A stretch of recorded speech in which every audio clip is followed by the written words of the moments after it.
Safeco Field, Kings Court, where you want to be today. An absolutely glorious day here from Seattle inside Safeco Field. The Mariners and the White Sox, the rubber game of this three-game series before the Mariners hit the road for a very lengthy three-city road trip. The King healthy, back from the disabled list and a calf injury, taking them out here at Safeco Field. Looking for a Mariners win and a series win against the Chicago White Sox. It is good to see the swarm of yellow in left field once again here inside Safeco Field. And Mike, have we take a look at the starting lineup as penciled in by Robin Ventura for the White Sox. And we'll start with the leadoff hitter, Adam Eaton, 4 for 7 in his career against Felix. Justin Moreno, the cleanup hitter today, just 1 for 10 on the season, recently activated. He will be the DH hit cleanup. Todd Frazier, want to be careful with him. Already a couple of home runs in this series, 27 home runs on the year. And Brent Laurie hitting 7th, 364 average with a home run against Felix Hernandez. And for Felix, you can see his changeup is one of the best pitches in baseball. Opponents hitting just 158, slugging 184 against his changeup. His curveball really came back with that last year, and you can see why. Opponents hitting just 196, slugging 304. In his fastball this year, opponents hitting just 268 against Felix's fastball. A look at the defense for the Mariners. Some changes. Aoki just called up. He's going to get the start in left field. Seth Smith will move from left to right field. Sean O'Malley back at shortstop for the 3rd day in a row. And Mike Zunino, welcome back to Mike Zunino. He will do the catching this afternoon. Been a while since Felix's last start. Great to have him back on the mound this afternoon. You know, we'll go about 90 pitches, but his last start was against the Twins. He went 6 innings, 8 hits, 6 earned runs, 1 walk, 6 strikeouts. He threw 92 pitches and then went on the disabled list shortly after that. 2 rehab starts for Felix, 1 in Everett, 1 in Tacoma. And Zunino caught that game for Felix. So paired up once again with Mike Zunino as he has been recalled from the Rainiers. And good to see Kings Court back in action here today. An absolutely picture-perfect day inside Safeco Field. Could not be any better. The King is up on the mound. The Mariners looking for a series win against the Chicago White Sox.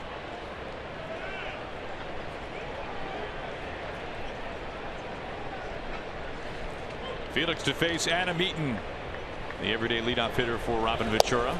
This is really interesting. I've never seen this before, but Kyle Seager, one of the best defensive third basemen in the game, obviously with his Gold Glove, but Felix asked him to come in. He's well in on the grass. You rarely see him play that short at third, but Felix called him in right away. And we mentioned with Eaton, 4 for 7 in his career against Felix. Obviously, a couple of those hits must be bunt base hits because Kyle rarely plays that close, but now with 2 strikes, he'll back up a little bit. And Kings Court activated right away after 2 pitches. 0-2 on Eaton.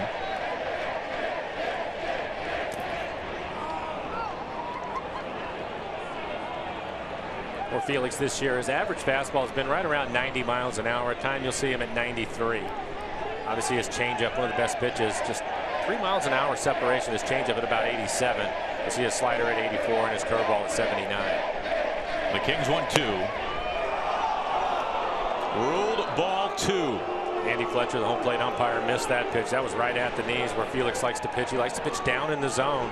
That was a quality pitch right in the middle of the plate at the knees.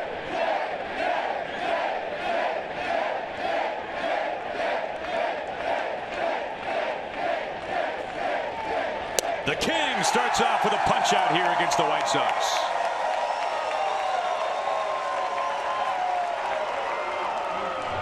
Just an excellent curveball from Felix at 81 miles an hour. Again, his average this year has been 79, so a little extra on this curveball. 12-6 action. Eaton swings right over the top of it.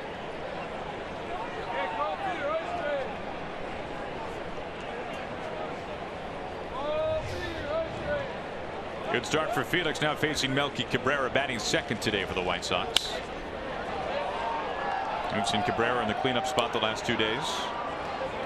Felix with a good fastball here in the first inning. His fastball at 93 miles an hour. He's hit that number a couple of times.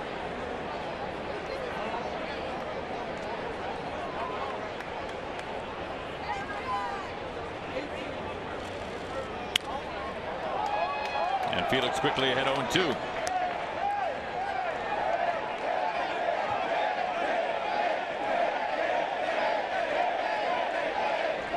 Cabrera does not strike out often at all. But Felix ahead 0-2. And to left field, and it dunks in for a base hit.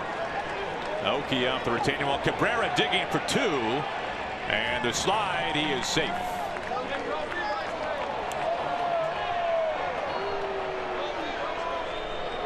Cabrera having a little fun with Cano at second.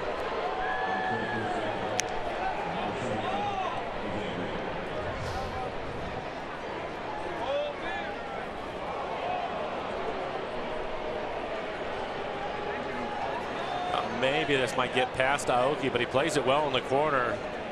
Strong throw into second base, a little bit offline.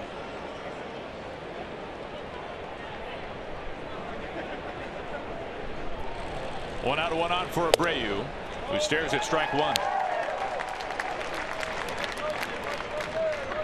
Now Felix has gone strike 1 to each of the first 3 batters he's faced. And last pitch is changeup. A little bit surprised to see him throw 3 fastballs in a row to Cabrera.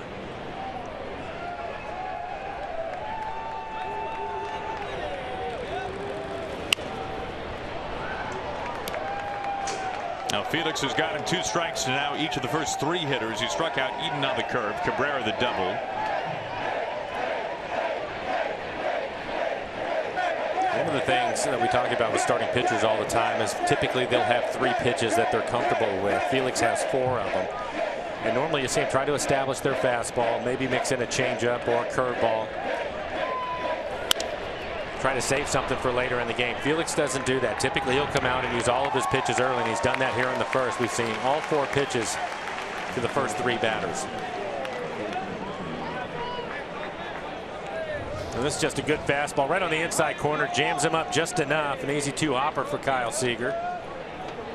The White Sox hitting .248 as a team with runners in scoring position. They've really struggled this year offensively. 13th in the American League in runs scored, 13th in average. As you look at what Morneau has done in his career. Well, not strong numbers against Felix, but Morneau getting the start here today as they put the shift on.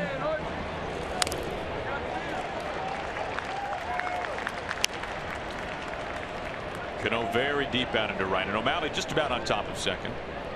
Ketel Marte ill once again today, so O'Malley getting the start once more at shortstop.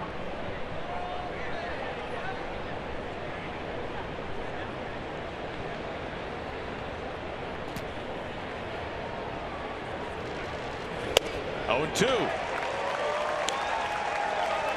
Now Felix has thrown almost exclusively strikes in this inning, and one of the 2 pitches he's thrown that missed was at the knees, ruled a ball.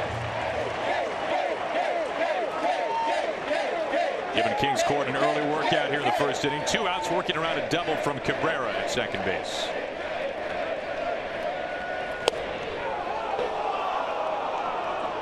One and 2.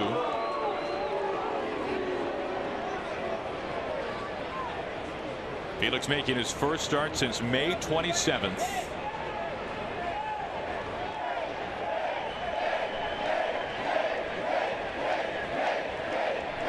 The Kings 1-2, and it levels out.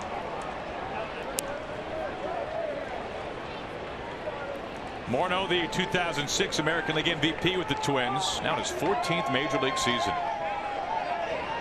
Felix missing with a couple of changeups off the plate away. Cabrera a lead at second base, 2 outs. And a full count. That's a pretty good take for Morneau. More times than not, when Felix throws his changeup in that area right over the middle of the plate but down out of the zone, that's typically when you'll see the hitters chase that pitch.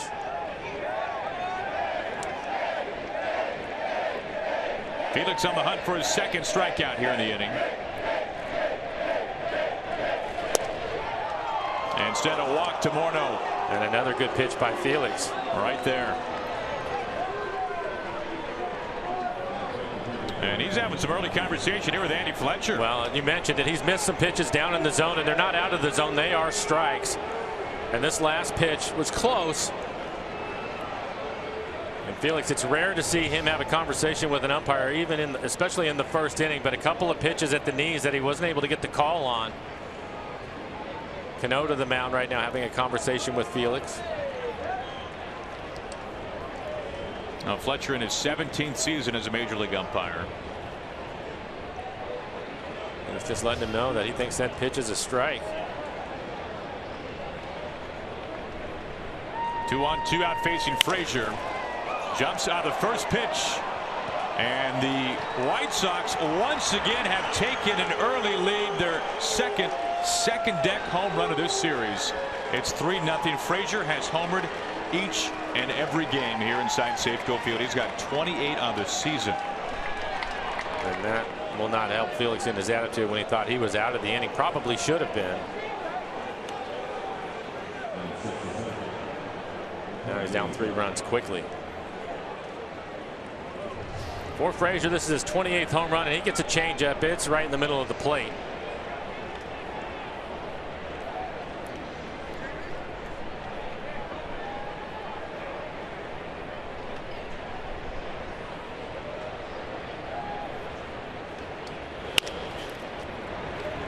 On the first pitch, Shuck, a routine out. And Felix will walk to the dugout after the White Sox hang 3 runs on him, and he gives the eyes to Andy Fletcher.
Scott Service, Andy Fletcher getting into it a little bit as Service picking up the fight from his ace.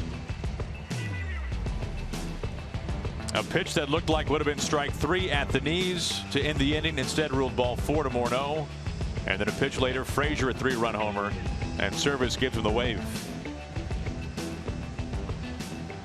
So Felix, a conversation from the mound with Fletcher, Service from the bench. And not how either one of them expected this game to begin. 3-0 White Sox.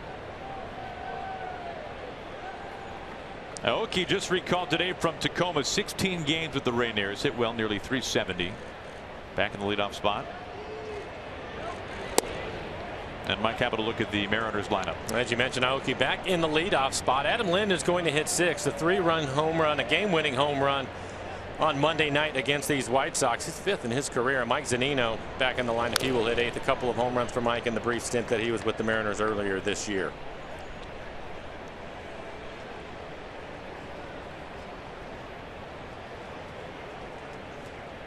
Now, Aoki's success this year has come against right-handed pitching. Looks like he will see a steady dose of righties now that he's back with the Mariners. Based on what Scott Service was saying today, it does not sound as though Aoki is back to being the everyday leadoff hitter for the Mariners. Hitting just 177 this year against lefties.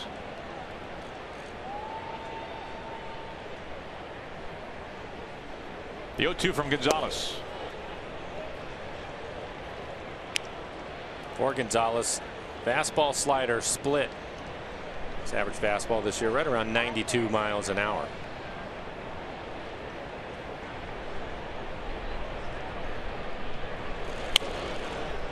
Aoki a flick foul, still 1-2.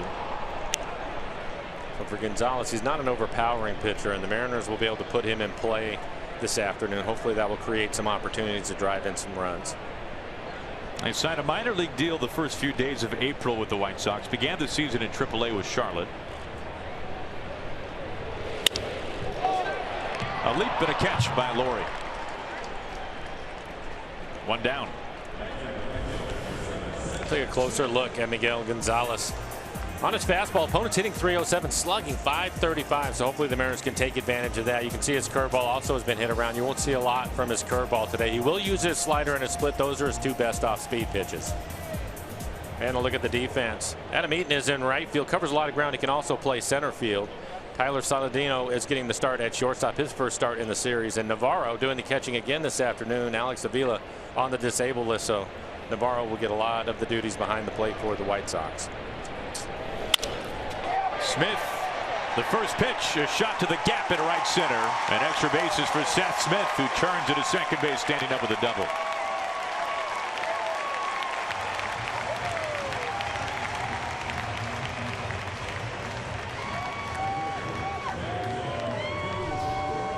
Seth takes advantage of a fastball out over the plate. Has a little run to it, but he barrels it up into the gap.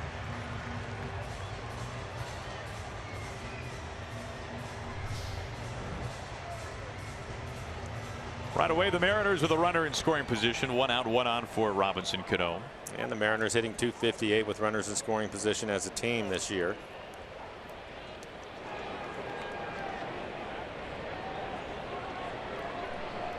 Robbie homering last night, number 22 on the season, the most that he has hit in a Mariners uniform, surpassing his season total from a season ago.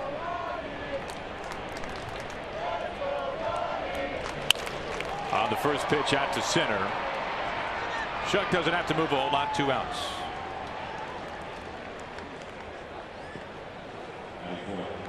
Smith stays put. It brings in Nelson Cruz. Now, Gonzalez has pitched well as of late. 3 straight quality starts entering today. On the year, not overwhelming numbers, but really hasn't pitched a whole lot. Less than 100 innings so far. Did not make his White Sox debut until the latter stages of April.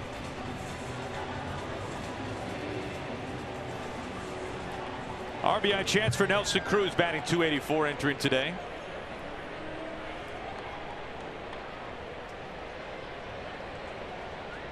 White Sox an early 3-0 lead on Todd Frazier's 28th home run of the season.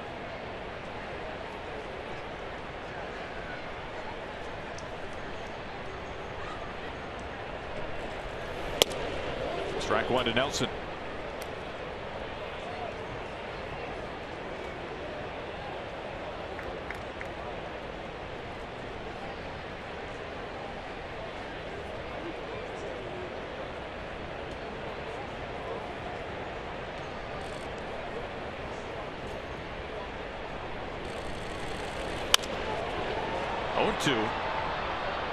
Cruz has been nursing a bit of a sore foot. Twice in the span of about a week, he fouled a ball right off the top of his left foot, so he has kept that guard on. So maybe the off day tomorrow will help him rest that up a little bit. On this road trip, the Mariners are going to have 3 days off. That should help him. Of course, the bad news for him is go to Pittsburgh, go to Chicago, so he's going to have to run around in the outfield. Won't have the opportunity to DH. 3 days in Toronto, then a day off. 2 games, both night games at beautiful PNC Park in Pittsburgh. Then another day off in Chicago, weekend series against the Cubs from Wrigley. Seth Smith the double at second base, 2 outs.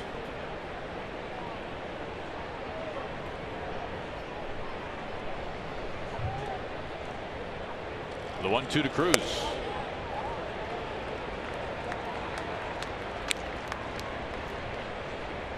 Now the Mariners winning game 1 of this series in very dramatic fashion. The 3-run pinch hit walk-off homer by Adam Lind, and a start by Chris Sale where he one-hit the Mariners over 8 innings.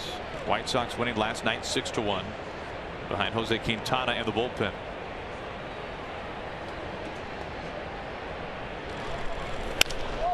Out to center, turn Shuck. Able to curl underneath it on the track to make the catch. A 1-out double stranded, and we're through an inning. White Sox an early 3-0 lead against Felix and the Mariners.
Well, Chef Jeremy, been a long time since he's been able to hand out the turkey leg, and a young fan will be fed well today from inside Safeco Field.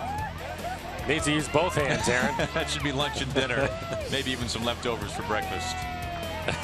And an autographed chef's hat there from Felix. Not a bad haul for the young man.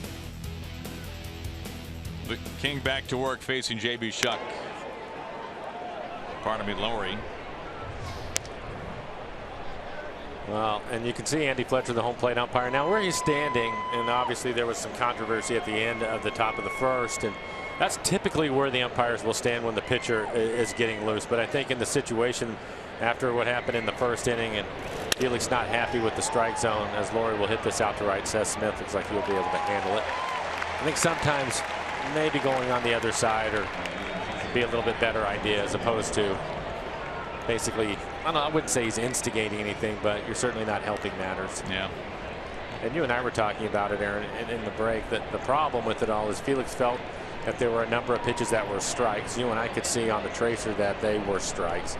When you go into the dugout, he knows for a fact now that he missed some pitches, so it'll be interesting if he's pitching at the bottom of the strike zone and they're not called. Scott Servais obviously aware.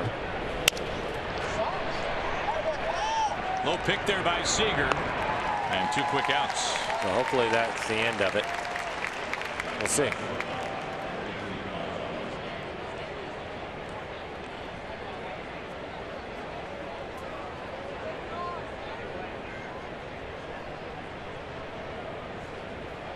We saw Saladino last year in Chicago playing at third base for the White Sox, but of course Todd Frazier coming over in the offseason. So Saladino today making his series debut. He is at shortstop for Robin Ventura.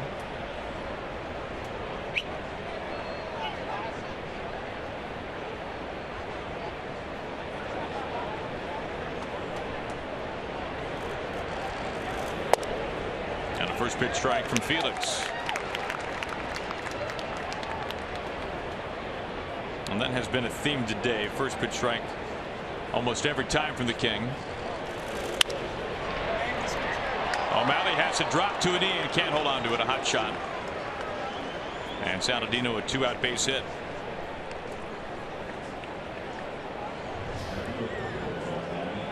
One hop. It's kind of a hooking line drive, a lot of top spin on it. You can see O'Malley trying to get as low as he possibly can to create a better angle, not able to handle it as it goes off the heel of his glove. Our CenturyLink What's Next. James Paxton returns to his native land. He will start against Marco Estrada after the day off tomorrow. Friday in game 1 against the Blue Jays, Iwakuma going up against the former Mariner R.A. Dickey, and then Mike Montgomery getting his 3rd start of the season for the Mariners in the finale. Strike 1 to Eaton.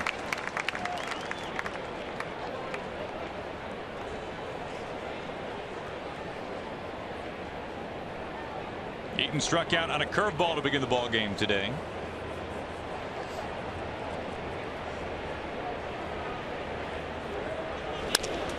Has cracked into center field, drops well in front of Martin. With 2 outs, back-to-back base hits. Saladino now Eaton. First base hit on a curveball. This looks like a changeup, 86 miles an hour. Yep, that's the changeup. Able to stay on it. Felix has faced 10 batters so far, 10 first pitch strikes. Not a whole lot of rush there. Facing Cabrera now for the 2nd time, who doubled and scored back in the first.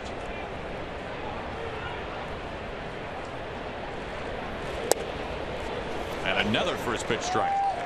This time with the curve.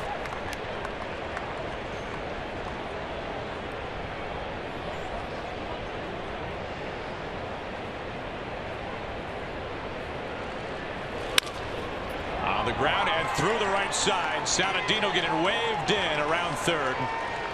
Smith's throw home cut off, and it's 4-0 White Sox. Cabrera 2 for 2, a double, now an RBI single.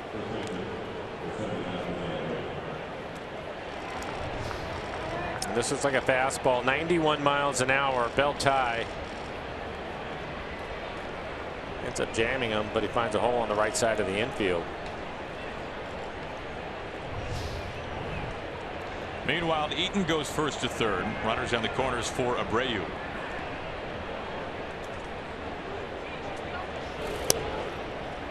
Somewhat of a rare run by the White Sox, scored without the homer. They homered 3 times in last night's game, twice in game 1. Todd Frazier has homered each and every game so far. And all 4 runs this afternoon coming with 2 outs. A ball and a strike to Abreu.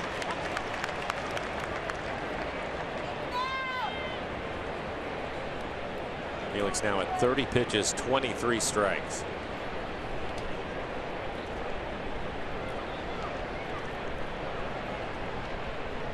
Runners at first and third for the White Sox.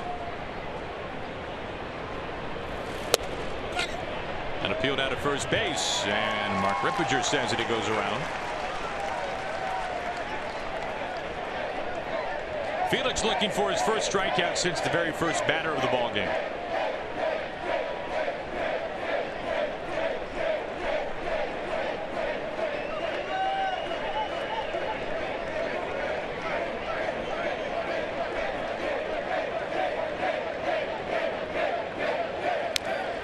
Abreu stays alive.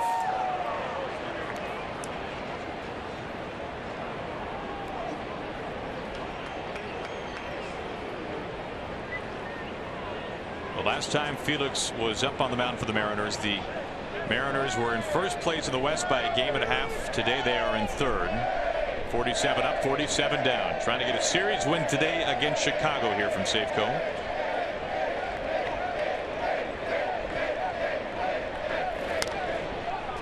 Abreu fights it off the hands to the ball and 2 strikes. Felix was able to jam him with a fastball his first time up. A good 2-seam fastball in on his hands. You can see how far in off the plate that last fastball was.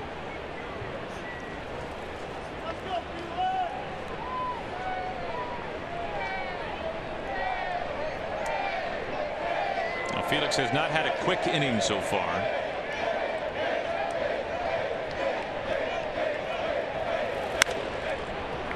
Another foul ball. Third pitch, Abreu was spoiled with 2 strikes. In saying that, Aaron, it's a bit strange with Felix on the mound and not having a quick inning, especially when you consider out of 12 batters he has 11 first pitch strikes. Abreu the only man that he went ball 1 on. No, you're right. Typically he'll put people away quickly. 34 pitches, 27 strikes.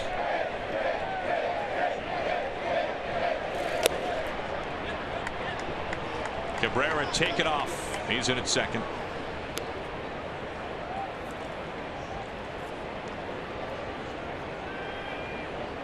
So 2 in scoring position now for Chicago. First steal attempt this year from Cabrera.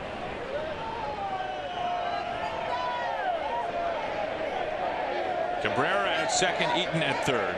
This has been a lengthy at bat from Abreu. A squibber, Felix with the bare hand, and Abreu is out number 3. The White Sox strand 2, they get a run.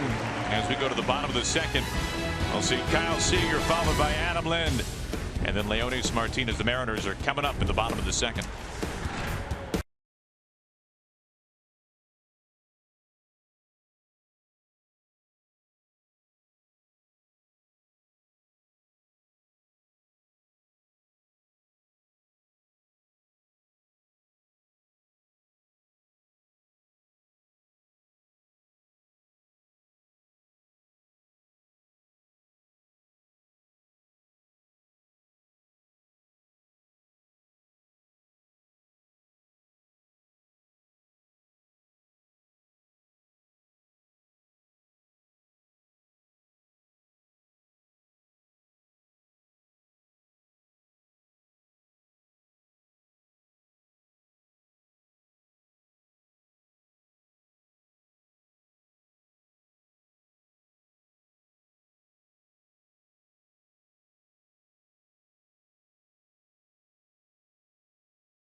It's the perfect addition to your collectible Hall of Fame. On Friday, August 5th, the first 20,000 fans pick up a bobblehead featuring Hall of Famer Ken Griffey Jr. Thanks to Root Sports. For tickets, just visit Mariners.com.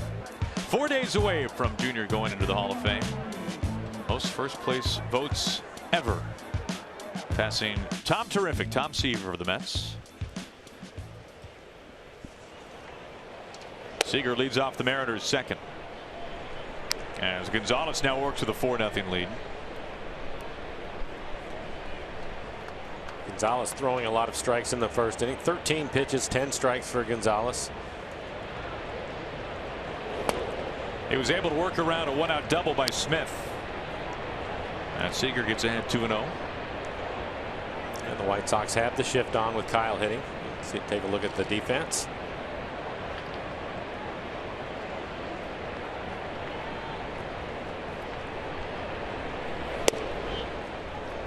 Two and one.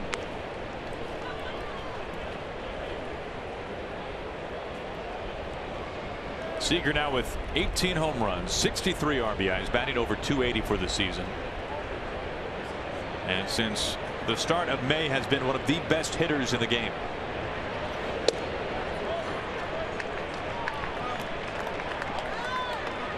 Kyle saw his 17-game on-base streak come to a close last night. He went 0 for 4. That was the second longest on-base streak in Seager's career, coming short of his 21 straight from a season ago. A high slice to make it a full count. Lind on deck, then Martin here in the Mariners second.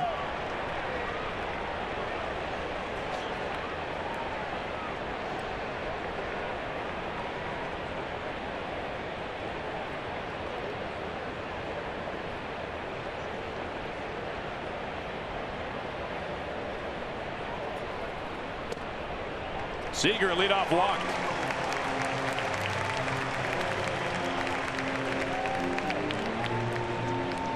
So an on-base streak is started by Seager after seeing the 17-game streak end last night. Here is Adam Lind.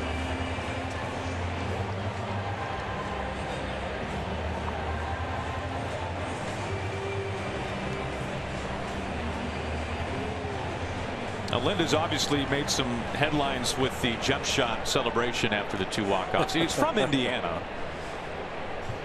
Nice basketball influence there for Lind.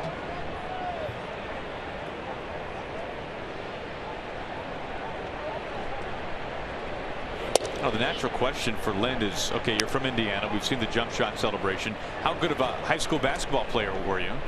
And his dad was the wrestling coach at his high school, so he was forced into wrestling. Couldn't be a star on the hardwood.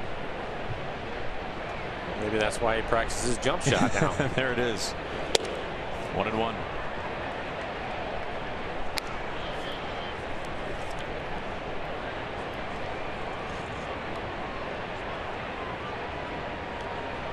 But said he was a huge Pacers fan growing up in Indiana. Was a big Reggie Miller fan as well. One of the best three-point shooters of all time. High towards left, and Cabrera angling for out number 1. 1 out, 1 on for Martin. Be sure to stick around after the game for Mariners postgame presented by Delta Airlines. Nice timing. Brad and Val will get you taken care of.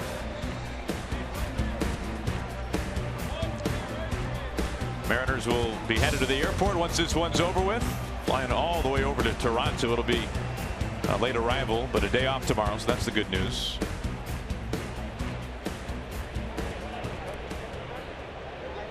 One on for Martin.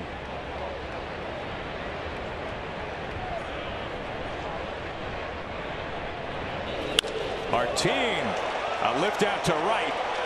Eaton climbing, gone. 2-run homer by Martin.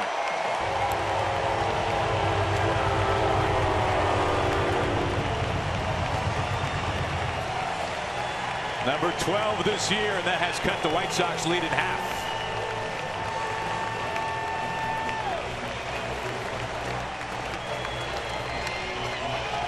It's interesting with Scott Servais, Martin hitting 7th today. We've seen him hit lead off. We've seen him hit ninth a lot. Seventh might be the best spot for him. It's kind of a free swinger, and it pays off for him here. 89 miles an hour, so he gets an off-speed pitch and hits it into the seats for Martinez' 12th home run. Zunino back up for the Mariners today. Just recalled from Tacoma. Looks at ball one.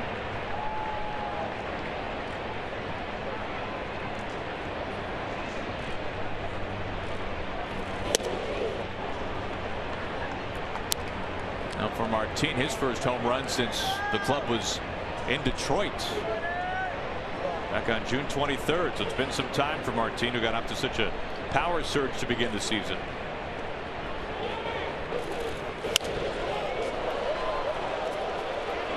Zunino behind 1-2.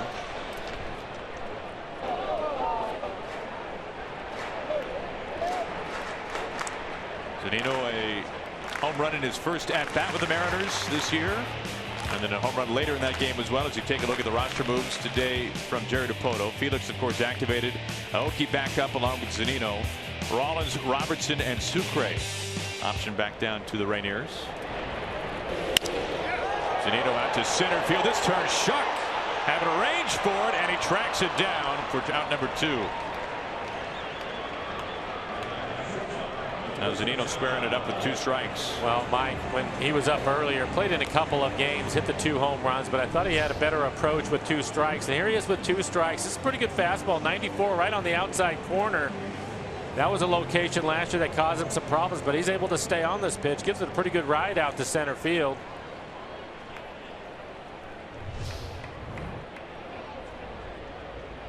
That brings in O'Malley.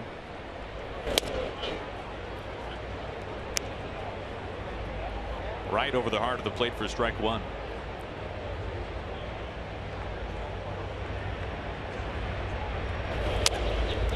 A chop off the plate. And a foul ball.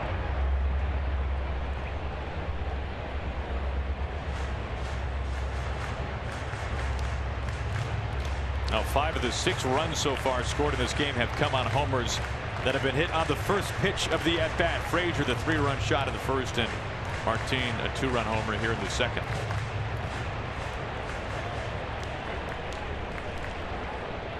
O'Malley probably appreciating the fact that he gets to play 3 days in a row. It's rare. Unfortunately, it's because Marte has been ill, but Scott Servais made it sound like today that there is some question as to whether or not Ketel will be on the team flight today to Toronto, as to whether or not Marte might rest up and fly out tomorrow on his own. But he's lost about 5 or 6 pounds on antibiotics. And for him, that's a lot. 2-2. No, you're right. Not a big guy to begin with. Right.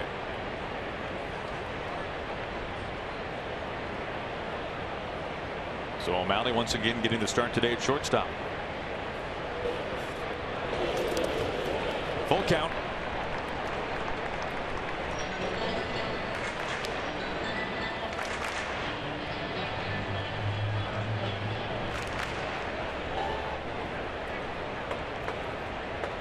Aoki on deck if O'Malley can reach with 2 outs here in the bottom of the second.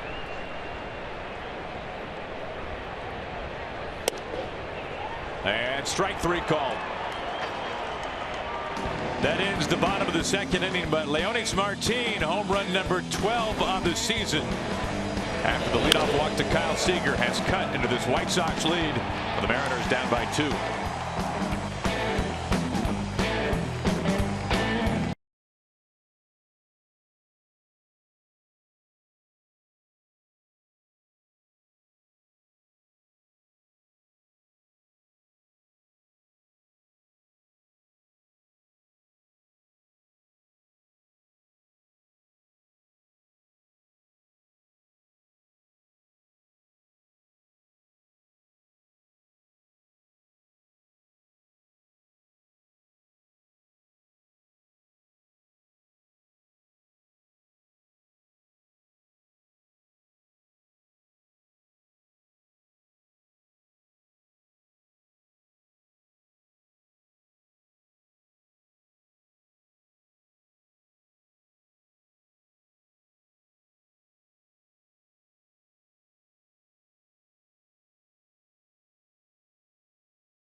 Justin Morneau looks at strike one from Felix.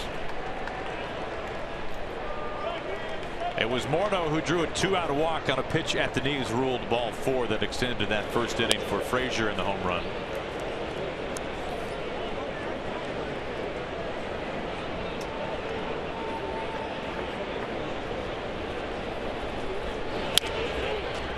Pulled near the line to Lind at first base. 3 pitches and Felix gets a routine ground ball out. Now we take a look now at our Geico This Date in History, and it involves Mel Stottlemyre Sr. back in 1965.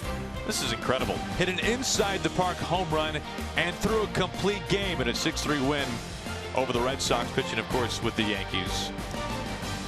The pride of Mapton, Washington, also a scholar at Yakima Valley Community College, some Northwest roots. Get this for Mel Sr., Mike. Pitched 11 years of the majors. So a very nice career, an all-star multiple times. Very good career. 152 career complete games in 11 seasons. It's not like he was Blyleven and pitched for a quarter century. 152 complete games in 11 seasons.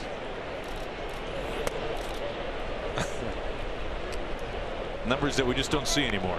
I'd like to see what the pitch counts were. I think there's a reason why they didn't keep track of them then. The 1-1 to Frazier. On a line to Seager.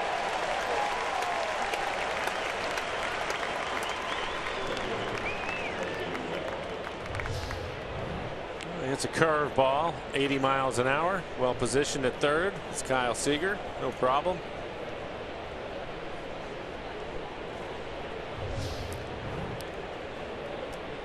Two up, 2 down for Felix. The makings of a quick inning, something that he would like to have happen for the first time today.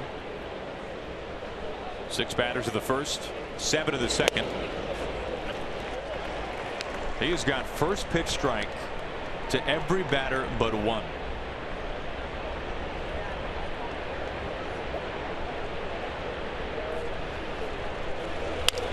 Right back to the king. 8 pitches, 3 outs for Felix. 2 of them coming on the ground. Nice work by Felix here in the top of the third. We go to the home half.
The Big Fish Casino big catch, and we go back to the top of the third inning. Right back to Felix.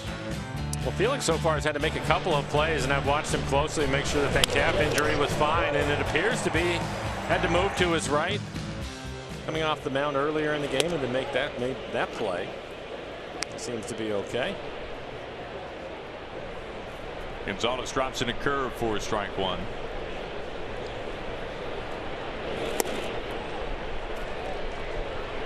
He put up good numbers with Tacoma. 16 games, he hit .369. 8 walks, 9 strikeouts. doubled 4 times.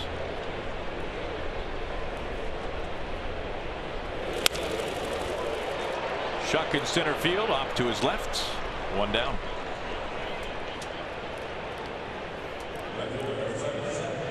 That'll bring it Seth Smith, who doubled back in the first inning. Now the first pitch that he saw.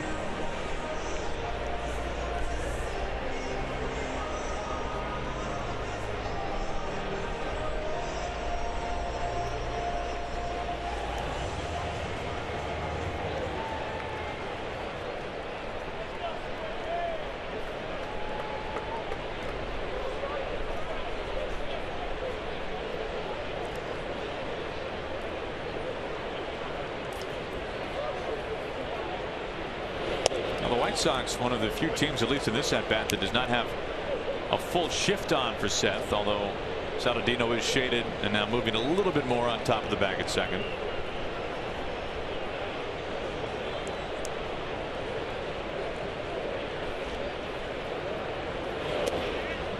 One ball and 1 strike.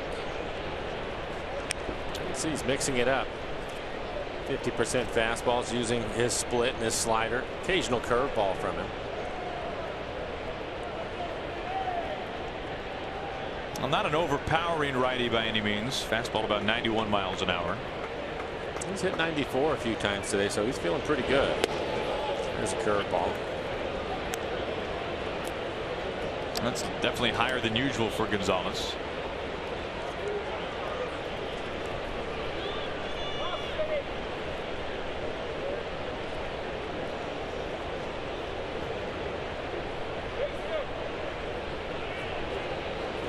The 1-2 to Smith. Backs him up.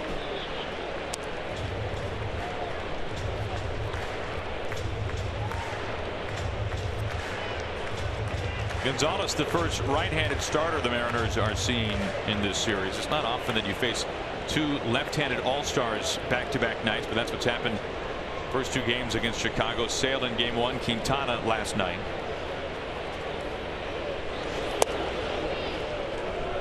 Just missing to make it a full count.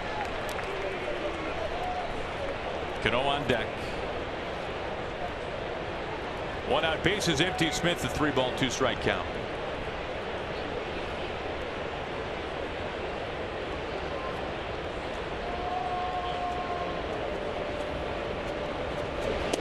Seth waves, cuts right through it.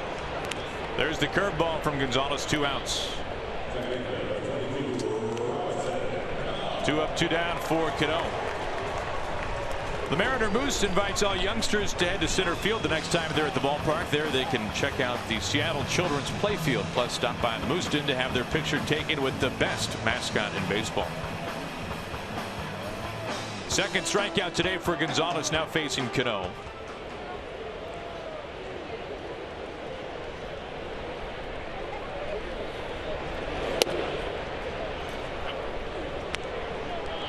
Cano swung at the first pitch in his only other at bat today, flew out to center field, but on the season batting .466 when hacking at the first pitch, and last night was his 8th homer when going after pitch number 1 of the at bat.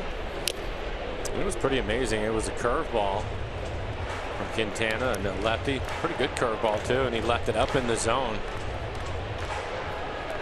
His 22nd home run on the year. Robbie was saying after the game, people were asking if he was sitting on the curveball, and he said no, I was just looking for something out over the plate, and that's exactly where the curveball ended up.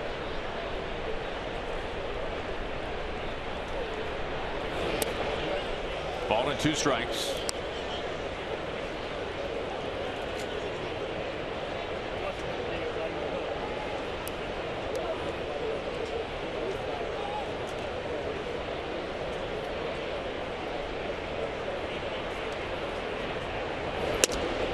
Speaking of the lefties, since the start of this series with Chris Sale, the Mariners will face more lefties than righties from now through the end of the month. They will see Jay Happ, the series finale in Toronto, Locke and Liriano, both southpaws in Pittsburgh, and then Lester in Chicago. Down towards the court, and the count still 2-2.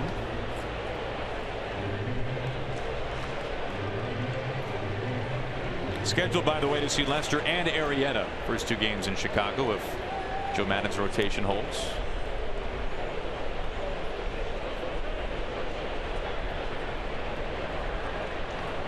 Two outs and the 2-2. Frazier can't get there, right under his grasp. And Cano 1 for 2 now, 2-out single to left. The White Sox have scored all 4 of their runs with 2 outs, and now with this base hit by Robinson Cano, pretty good hitting going the other way.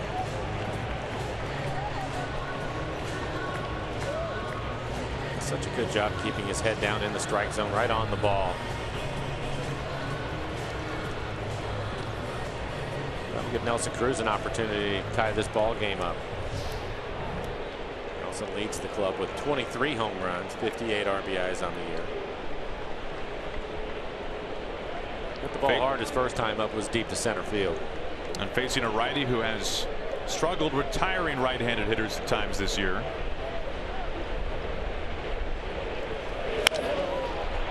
To Frazier, goes the short way to Laurie for out number 3. A runner left. We're through 3 innings, and the Mariners trailing the White Sox by a pair.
You by T-Mobile. Jose Altuve already 2 hits today on the road, batting .423 away from his home ballpark this season, as we take a look at the highest road batting averages in single season all-time history. Harry Heilmann of the Tigers back in 1925, .456. You can see nothing but Hall of Famers on this list. Hornsby, Cobb, Musial.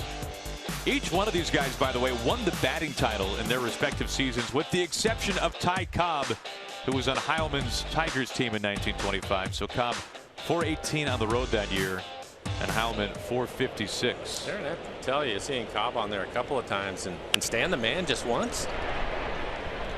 Pretty elite company. Tough competition, right, Mike? Even the harmonica has to get beaten every once in a while, I guess. Laurie out number 1.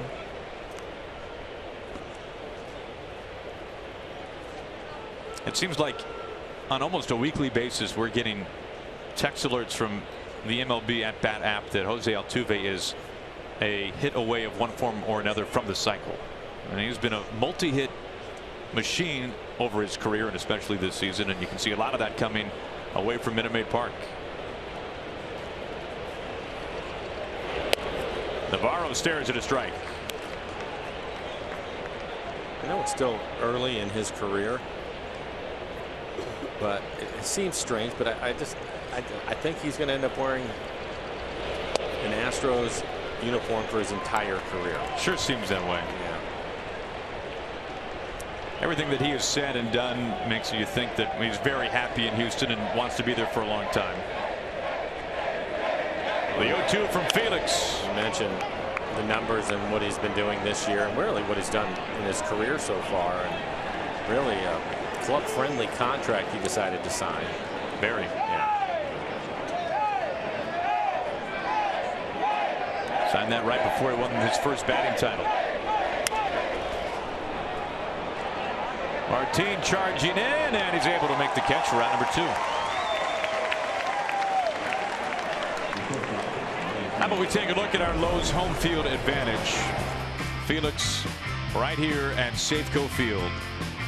First and starts, wins, innings, punch-outs, and complete games. One of the best of his generation. Where will those numbers be when he's done? Just turned 30 this April.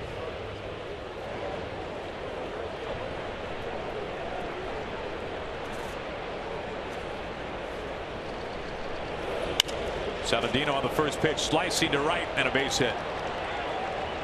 Saladino a wide turn, Smith's throw. Cut by Kiddo, and a 2-out base hit by Saladino. Saladino with a couple of hits now. Nice play by Seth Smith to cut it off and then get it in quickly. I think with 2 outs, Saladino was thinking about maybe trying to go to second, get himself into scoring position as he is aggressive on the first pitch. It's a fastball.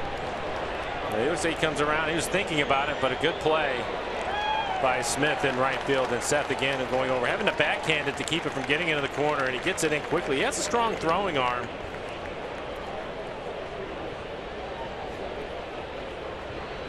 Eaton's third time up, 2 outs, and Saladino at first base. And once again we see Seager in on the grass. We've seen that each of his 3 at-bats now. Which again is rare. Kyle is really good at charging the ball and barehanding it on a bunt play. Again, when the game started, Eaton leadoff hitter. Felix brought him in a little bit closer just to take it away from him. Didn't even want to give him the option.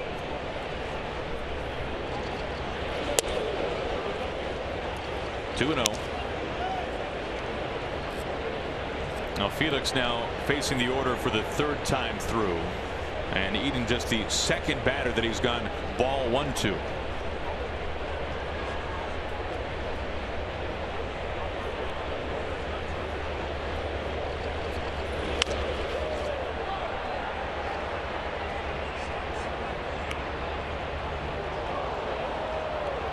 Eaton is the only strikeout victim so far today from Felix.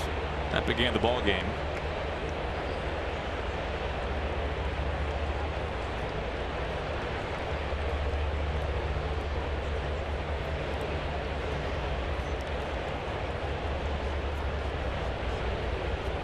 Runner at first, 2 outs. To Seager, in on the grass. On to first. And that retires the White Sox in the top of the 4th inning. We go to the home half. Mariners trailing 4-2.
Seattle Mariners baseball on Root Sports is brought to you by Safeco Insurance. Find a local agent at safeco.com.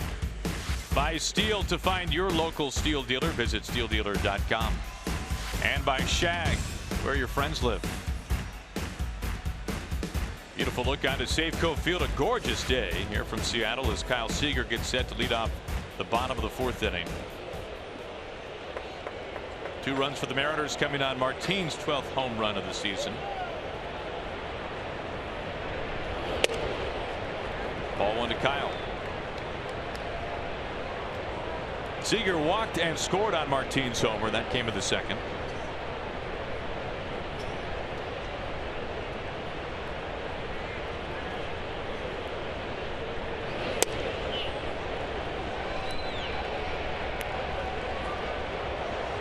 Two balls and no strikes to Seager.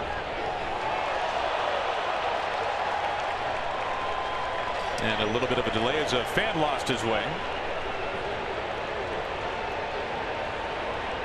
Mariners needing a win this afternoon to win this series. Mariners were able to vulture a win in game 1, facing Chris Sale, shut out over 8 innings in a 4-run ninth against David Robertson, who had locked down his last 13 straight saves entering Friday night. A loss last night facing Quintana. A day off tomorrow for the Mariners, and then a 3-game weekend series at Rogers Center against the Blue Jays. It'll be Paxton versus Estrada in game 1. Iwakuma pitching so well lately, going up against R.A. Dickey, and then Mike Montgomery going up against a former Mariner. A couple of lefties going up against each other. Montgomery versus Happ on Sunday when Junior goes into Cooperstown. You're right about Iwakuma. At one point his ERA was quite a bit higher than it is, but with a good outing against Toronto, hopefully he'll get his 11th win, but get his ERA under 4. It's pretty good work by him. You'd like to see Paxton bounce back after his last outing. Well, Paxton last year had such a difficult start in Toronto. He was pitching back in his native country, and you could tell a lot of nerves for Paxton. Been there, done that, and hopefully Friday it goes much better for James. Certainly a different pitcher today than he was in his last start in Toronto. A lengthy delay giving Seager and Navarro a chance to catch up a little bit.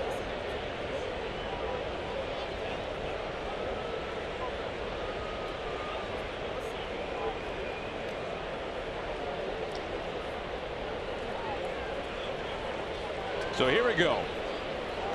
Zip ties applied. Seager ready to go. 2-0.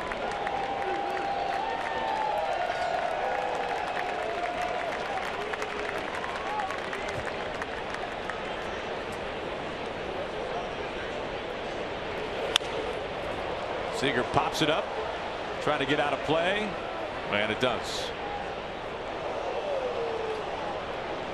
We've seen this approach taken by Scott and the coaching staff this year, Mike, that when the Mariners have an off day and a travel day to the East Coast, the Mariners get away as soon as they can after a day game, as the case this afternoon, so that the guys can adjust to a different time zone 3 hours ahead. That's normal.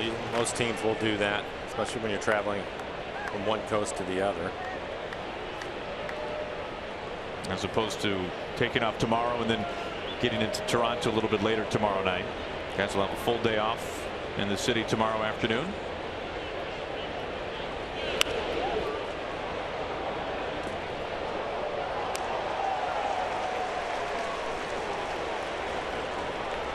Two balls and 2 strikes to Seager, his second time up.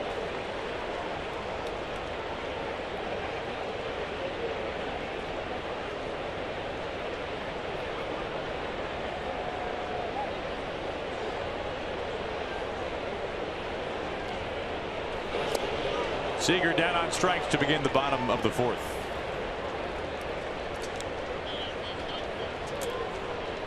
One up, one down. It brings in Adam Lynn. MLB.TV Premium, the #1 live streaming sports service, delivers everything you've come to expect and more. Watch every out-of-market game live in HD on over 400 devices. Includes a free subscription to At Bat, the #1 app for live baseball. Visit Mariners.com for details.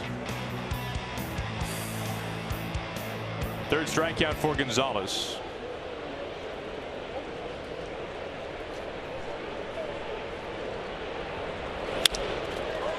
Landed to center field. Shuck charging, sliding, and J.B. Shuck makes the catch for out number 2.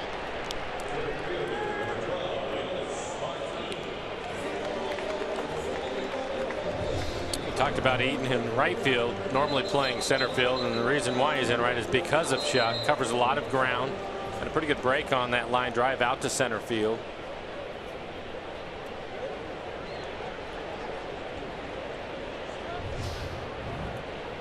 And steps Martin, a 2-run homer his last at bat.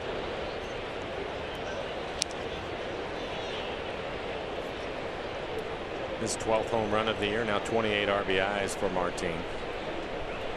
Now those home runs already far and away in single season bests, as this is a mile high out to right.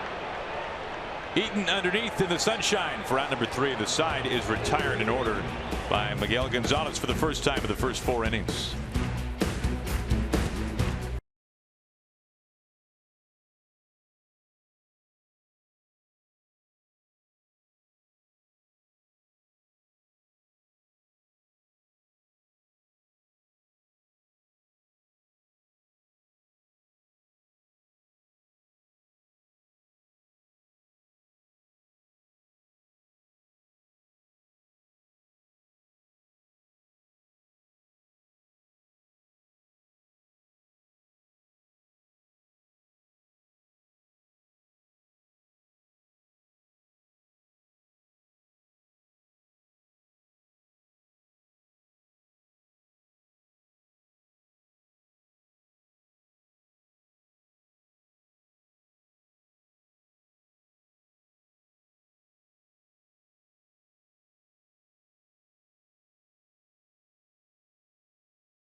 And the UW are now open. Plan your trip at soundtransit.org.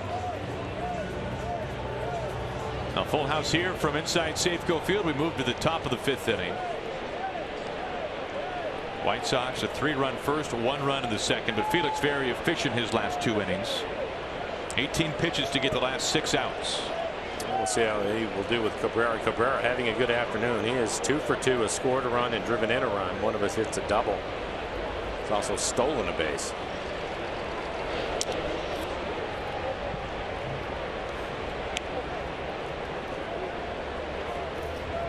That was his first steal attempt of the season.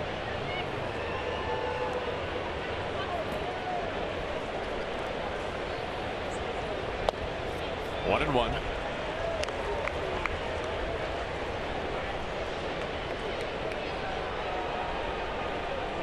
Felix missing a lot of time, and when you make that first start, you're really not sure how sharp somebody is going to be. And I think for Felix, been pretty sharp outside of what he's been doing with Cabrera. Cabrera has his number this afternoon. Cabrera 3 for 3, making the turn as this ball gets stuck in the corner, and Cabrera is a home run shy of the cycle.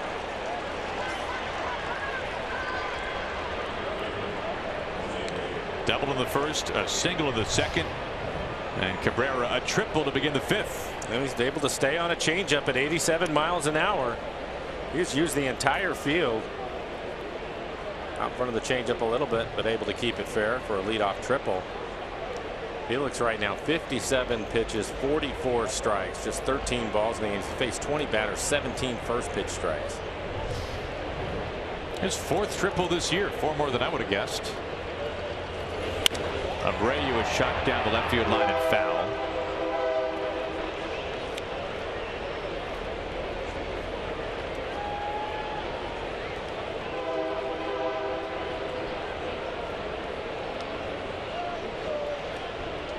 Abreu an 8-pitch at bat against Felix back in the second. He ended up grounding right back to the King and into the frame. And Felix ahead 0-2. Pretty good slider that time, down out of the strike zone.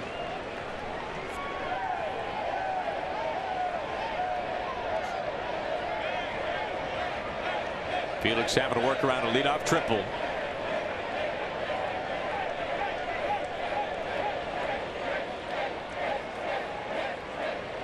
The Kings 0-2 in play to Seager. Cabrera staying put, bluffing. Out number 1. Chicago now 2 for 5 this afternoon with runners in scoring position. Scored all 4 of their runs with 2 outs. 2 out, 3-run home run by Frazier in the first.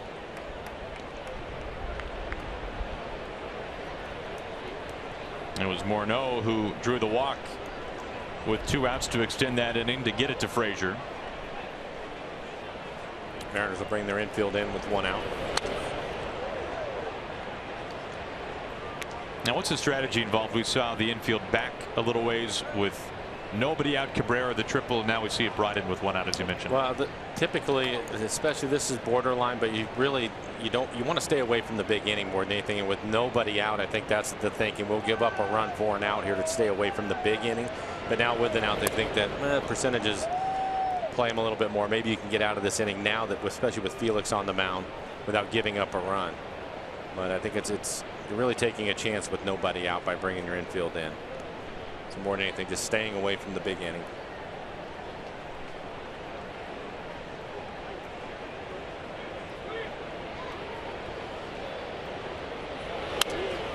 Felix ahead 1-2. Felix's only strikeout so far has been to Adam Eaton, the first batter of the ball game.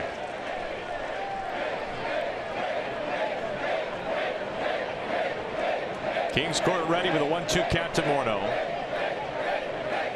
Cabrera 90 feet from home.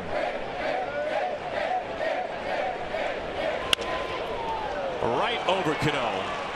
And the White Sox have extended the lead 5-2 on Morneau's first hit, an RBI single into right.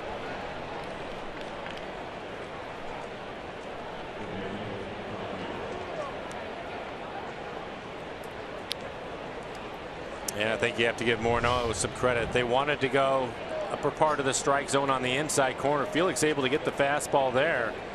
So after a couple of pitches away, try to get inside on him, try to jam him.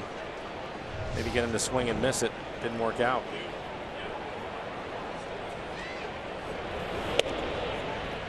Ball 1 to Todd Frazier.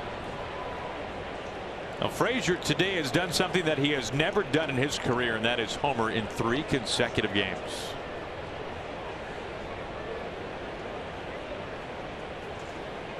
Three-run homer on the first pitch in the first.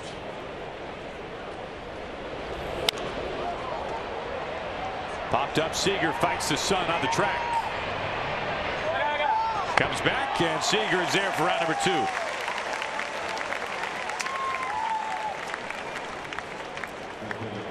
This copyrighted telecast is presented by authority of the Seattle Mariners. It may not be reproduced or retransmitted in any form, and the accounts and descriptions of this game may not be disseminated without the express written consent of the Seattle Mariners. What a day here from Seattle. 2 outs, Morneau at first base. And that brings in J.B. Shuck.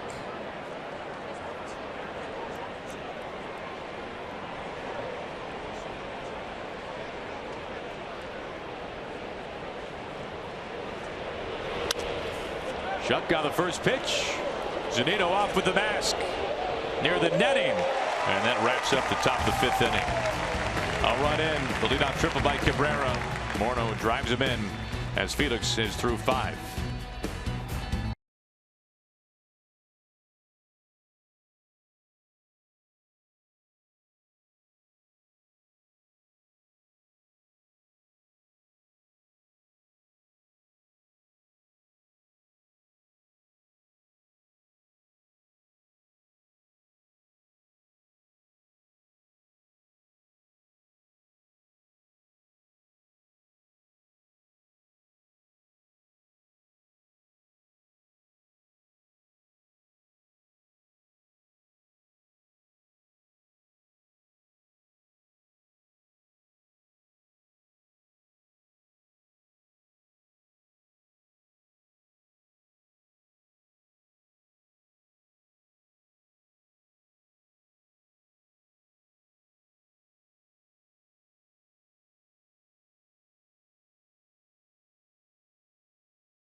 with their Mother's Day hats. Mariners trying to chomp away at that 3-run lead by the White Sox. Remember to use the hashtag #WhereIRoot. Is presented by Alaska Airlines. Lauren sends this one in, rooting for the Mariners out on Anderson Island.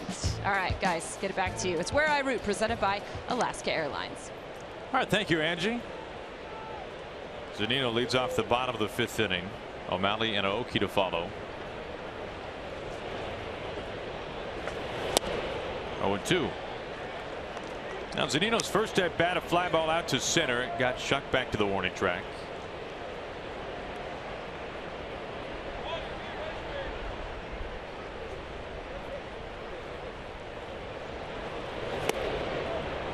Interesting hearing the comments from Scott Servais, really making it sound like, Mike, we will be seeing Zunino pretty frequently. He's not just up here to be a backup catcher, but it sounds like this is going to be a bit of a timeshare with Zunino and Chris Iannetta. Well, I think as far as Mike goes, that makes a lot of sense. If they were going to send him out and they had a plan for Mike, and that was to take all the pressure off of him. He knew when he came into spring training that he was going to go to AAA to work on his swing. And he's done that and put up numbers down there. So if you're going to bring him here, you have to play him. That's the reason why they sent him out when he was up briefly the time before, earlier in the year. Boy, that's a tough pitch. Ruled a strike. Felix would have liked that pitch a few times today. And there's no doubt about that. This is a fastball. It's borderline on the plate and down.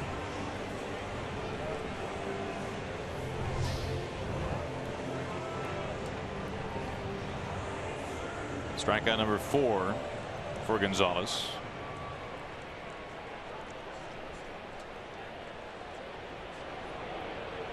O'Malley, a strikeout victim back in the 2nd.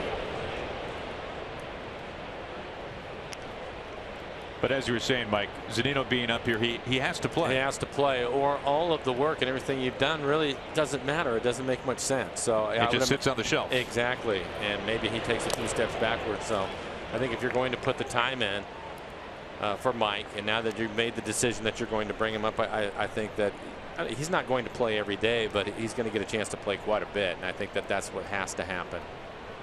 And I think that's, if they weren't going to do that, they never would have called him up. Well, Servais kind of gave some foreshadowing of this the day after Zunino was optioned back down to Tacoma, saying that Mike will return to the Mariners this year and he will be a meaningful contributor to the Mariners. So you knew that when he was, whenever the time was that he would be recalled back to Seattle, he would be in a role where he'd be a part of things, right? Not just on Sundays. 2-2.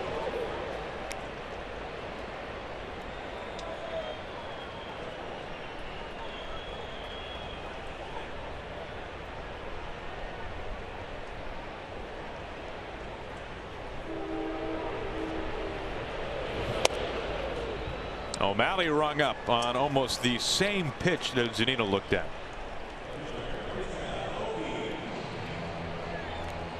Our Delta Airlines keep climbing standings. The Rangers in first place. But how about first we take a look at what's going to go on here at Safeco Field with the kid. Sunday, of course, Junior going into the Hall of Fame. And then Tuesday, we will see Mariners All Access shows Griffey, the Hall of Fame induction. Here's Aoki. We'll try that again at some point soon.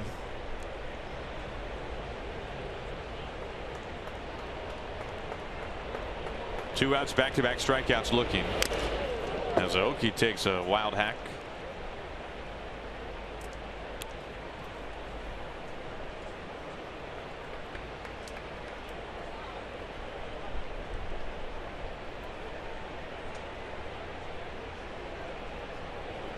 Gonzalez has sat down the last 6 Mariners hitters. And has hardly given up anything today, just 3 hits. I think the thing that he's been able to do, Aaron, is he's had really good fastball command. And now we're seeing him starting to stretch that plate out a little bit. A couple of borderline pitches to get strikeouts here, and then both of them with the fastball. So I think he's been able to open the plate up a little bit. Andy Fletcher, the home plate umpire, giving him a couple of strikes on the fastball.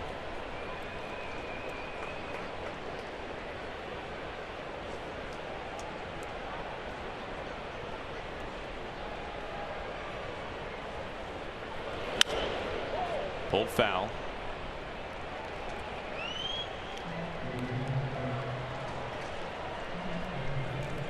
And we have seen a bit of a rotating door recently in the leadoff spot. O'Malley last night, Robertson in game 1, Seth Smith the day before Sunday against the Astros, and Aoki here today. A high chop off the plate. Navarro, and Aoki is aboard. And no chance. All right, take 2.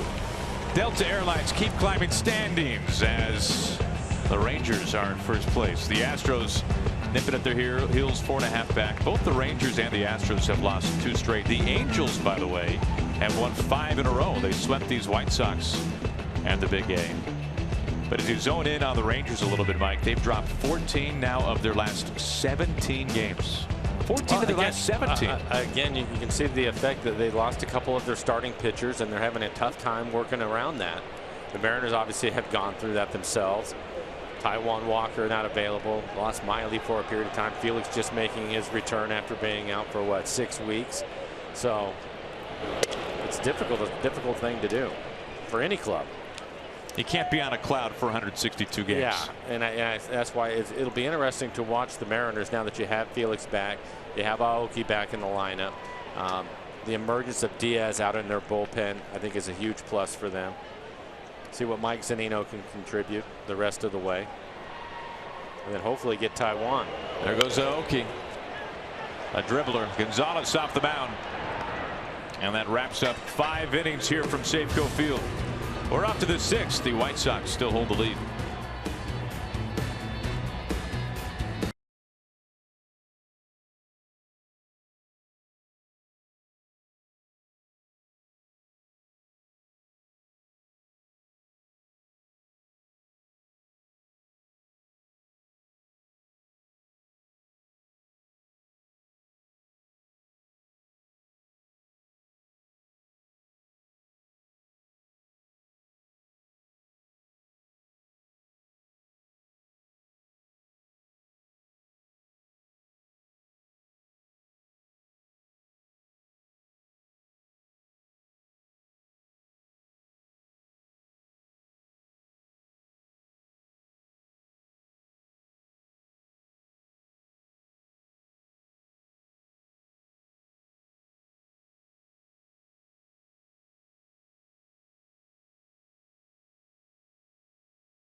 Since the end of May here today. Kings Court caffeinated and ready to go.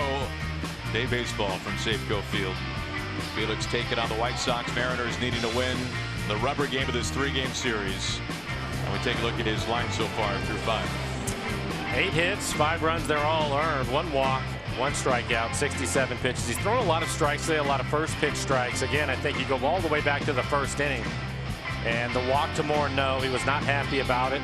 It sure appeared as if he was going to get a strikeout on a couple of different pitches. That did not happen. And on the first pitch to Todd Frazier, he had a changeup out of the bullpen for a 3-run home run. So instead of being out of the inning, he gets 3 earned runs in the 1st. That resulted in some very early chirping between Felix and Andy Fletcher, the home plate umpire. And at the end of the inning, Scott Service even got in with Fletcher from the dugout. We haven't heard anything since.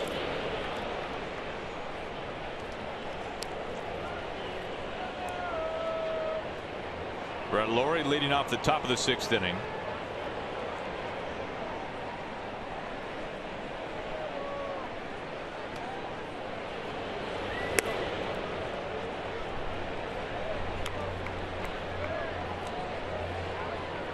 Now it's 70 pitches. 53 strikes. 25 batters face 21 first pitch strikes.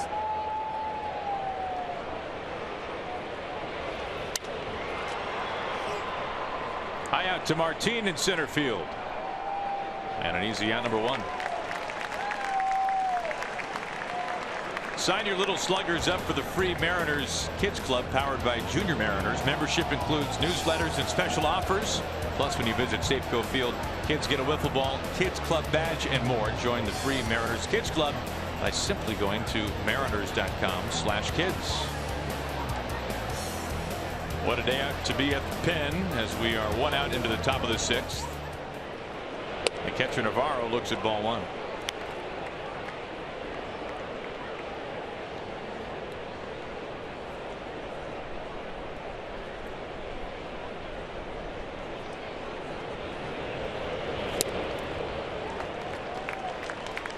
Now the Mariners have now alternated wins and losses for the last 8, make it now 9 games, including last night.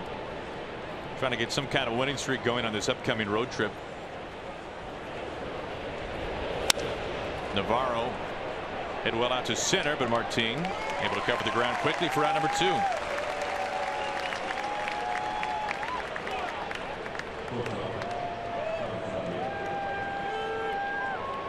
And as we've talked about, Mike, first 2 games of this series, 2 all-star lefties in Sale and Quintana. Going to Rogers Center, a team that obviously hits the ball very well in the Blue Jays, and then you end a weekend series at Wrigley Field. Sunday night's game will be nationally televised on ESPN. And then you've got Lester and Arrieta. Hendricks in game 3, who's no slouch either. This idea of the Mariners over the last maybe call it a month or so facing not only good teams but running up against some really good starters. It is just continuing for the Mariners. That's been a tough draw for them, and I think it's been over a month now. When you look at the quality of the opponent, and not just that, but they typically are catching their 1 and 2s all the time, which makes it difficult. But you have to play everybody, and you can't make excuses for it, and certainly the Mariners have not. They're just going to have to find a way to play a little bit better as they're running out of games here. It's game number 95 for them.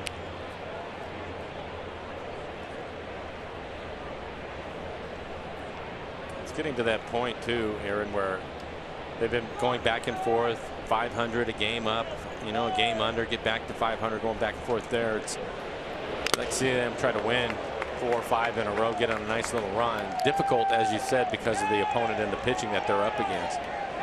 But that's what it's going to take, because I think that creates some momentum for you.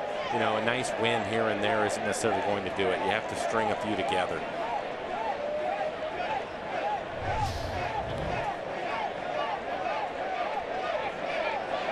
Andy Fletcher wearing that one. Diving stop by O'Malley. Long throw and not in time. Saladino a 3-hit day, 2 of them on the infield.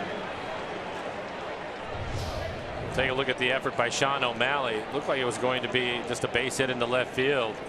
You can't even see Sean, and then late he comes into your screen. The other thing that's been impressive about O'Malley is he has a strong throwing arm. Covers a lot of ground, but great effort on that play.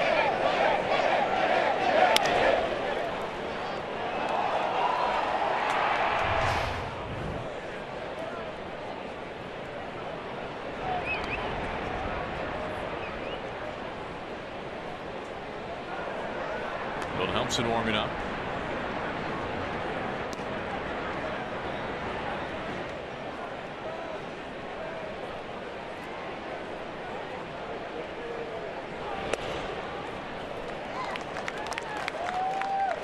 Eaton at the plate for the 4th time today. A single back in the 2nd.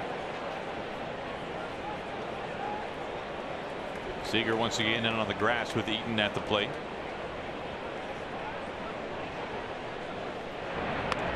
Wide throw corralled by Lind. We saw Felix throw over before his first pitch to Eaton. That was wide as well.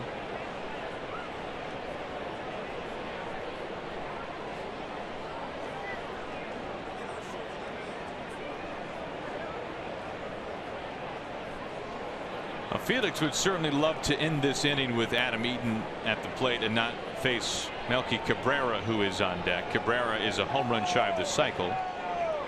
This will probably be his last inning. He threw 75 pitches for Tacoma. They were going to get him to 90 this afternoon. He's right at 80.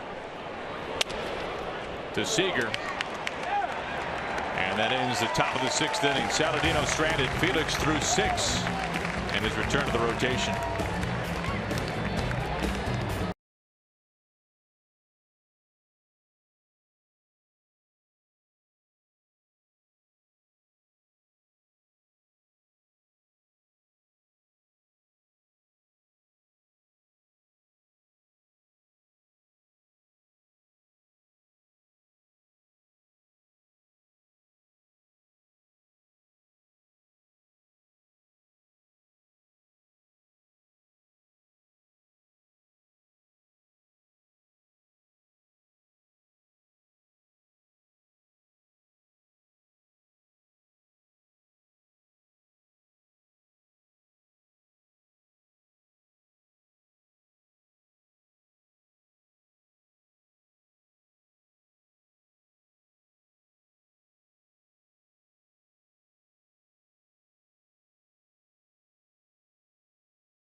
Seattle Mariners baseball on Root Sports is brought to you by Country Financial.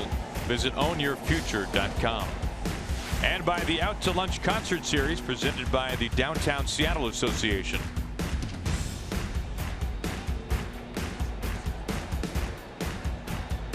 Another stunning day here from Seattle as we move to the bottom of the 6th inning. Cano will lead things off. And he stares at ball 1. Robbie 1 for 2 today, a single and a fly ball out to center. Mariners 2 runs have come on 1 swing by Martin, his 12th home run of the season.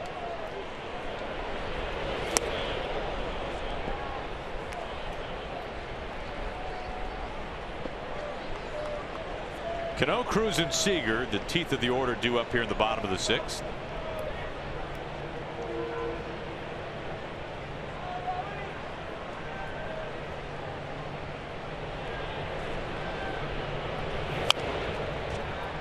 A weak grounder back to Gonzalez and an easy out, number 1. That'll bring in Nelson Cruz. A Mariners Summer 6-pack is the perfect way to enjoy marquee matchups, unique promotions, including Griffey Weekend in August, and great seat locations during the second half of the season. For more details or to purchase your pack, visit mariners.com/flex.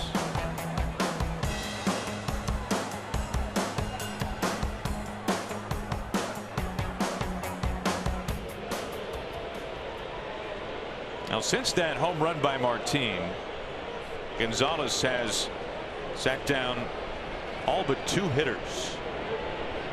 2 singles, 1 stayed on the infield as Cruz jumps on the first pitch and pops us up towards Abreu. 2 outs. Early in the game, he was using his fastball quite a bit, and now he's really mixing it up on the Mariners. But his fastball location has been very good this afternoon. Next pitch will be 80 for him, so he's been efficient too. A couple of outs here in the 6th. Mariners just 4 hits. 2 for extra bases. Smith, the double back in the first, who was stranded. Then Martin's 2-run homer. Seager a walk in his first plate appearance. Comes up here with 2 outs and nobody on.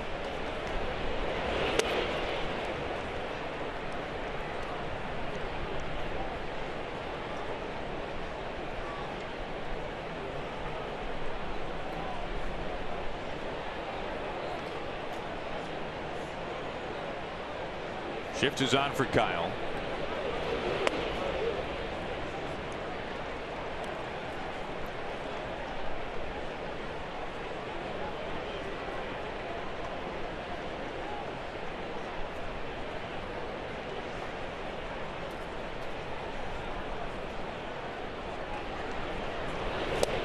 Two balls and a strike.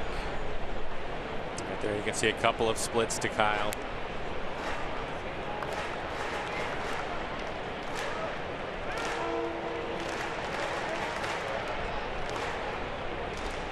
The other thing he's done is a pretty good job keeping the ball down in the zone, using both sides of the plate.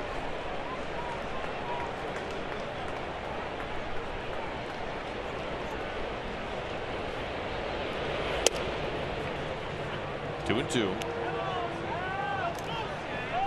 Gonzalez, 32 years old, out of Guadalajara, Mexico. His first season with the White Sox. Last 4 years with the Orioles. 2 outs, nobody on. Seager the opposite way. Cabrera, who's had a little bit of a quiet day defensively relative to the first 2 games, makes that catch easily. The side sat down in order for the second time in 6 innings.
Columbia Bank difference in the game, and today it has been all Melky Cabrera for the White Sox. A double and a run scored back in the first. Having some fun with Cano, and then Mike an RBI single in the second. He's had a good day, as you mentioned. A home run away from the cycle so far today. With all 3 of his hits, they've been productive. On 2 of them he has scored. On the other one he's driven in a run. That was a leadoff triple right there, and he's going to lead off the 7th inning for the White Sox.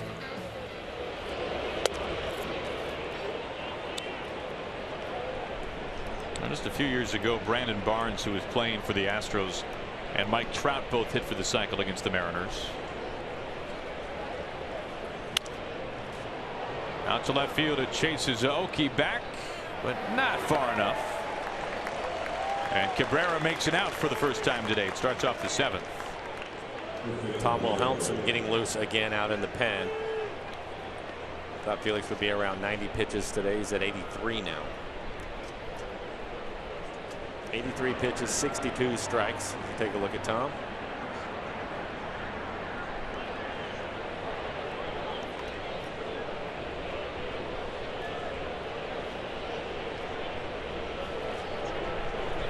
Abreu goes after the first pitch and fouls it away.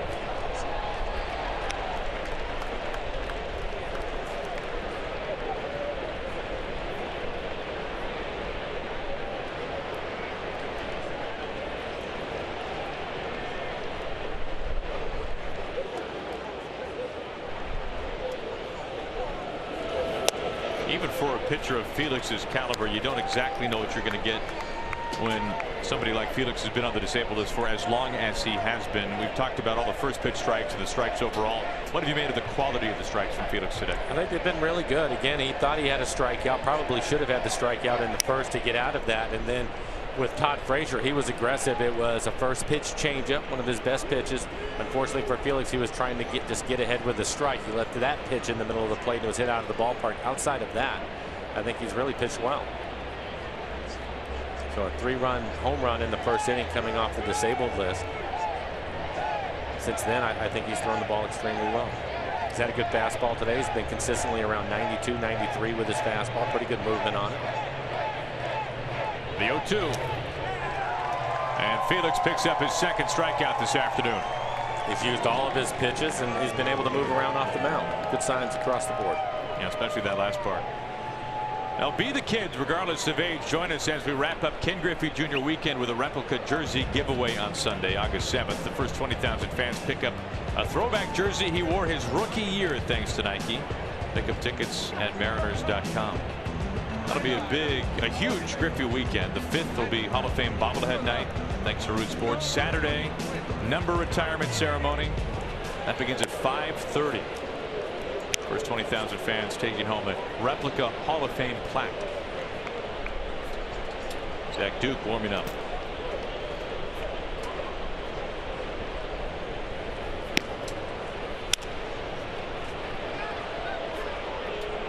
Oki, a long run, a slide. He can't make the catch.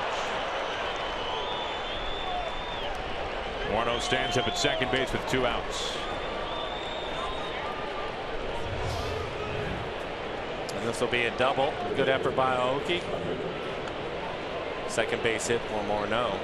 He came into the game just 1 for 10 on the season. And Mel Stottlemyre going out to the mound. Felix now at 89 pitches. Probably going to ask how he feels if he wants to face one more hitter.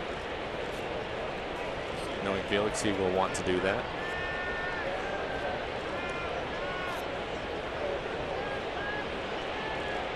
Also talking about whether they want to put Frazier on. Probably have Shuck waiting on deck.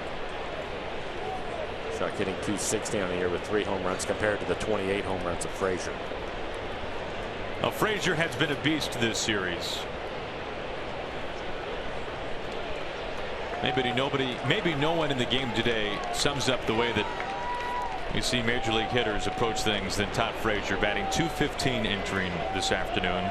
Now with 27 homers. His only hit today, the home run, although he really squared up a pitch and lined out to Seager back in the 3rd. They will pitch to Frazier. He looks at ball 1. Talking about sums up hitters today, especially power hitters today.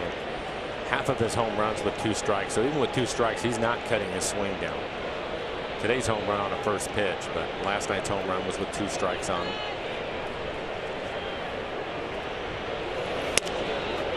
Two 2-0. Frazier winning the home run derby 2 years ago in Cincinnati, his final year with the Reds. And in what was a very tough season for Cincinnati baseball, the first of a couple, and that was certainly a bright spot for the fans in Cincinnati to see Frazier win it in their ballpark.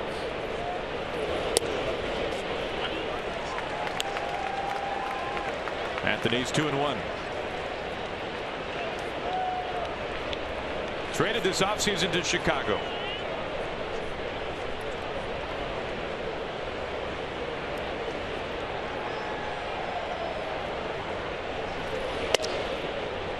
Frazier now ahead of the count.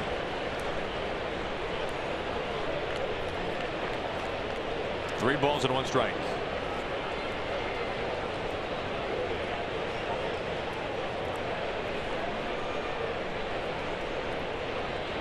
Next pitch will be number 94 for the King.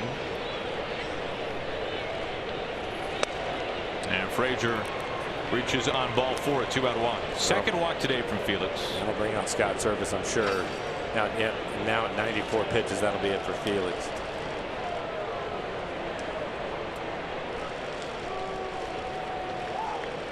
And Felix's return, 94 pitches, and he works into the 7th, 6 2/3. We look at our .76 driving spirit line for Felix. 10 hits, 2 strikeouts, a pair of walks. 5 runs responsible for Morneau at second, Frazier at first, and the King will get a nice ovation here inside Safeco Field.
Safeco Field, Kings Court in session, taking on the White Sox in the final game of the series.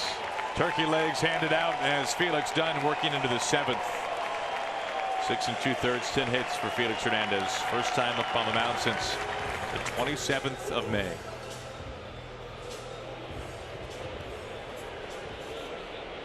I'm sure that he won't be happy with his line, but a step in the right direction for him, healthy, and looks like he's pretty good shape. He's in the dugout. Tom Wilhelmsen, 28 appearances on the year. See the high ERA, most of that with the Rangers.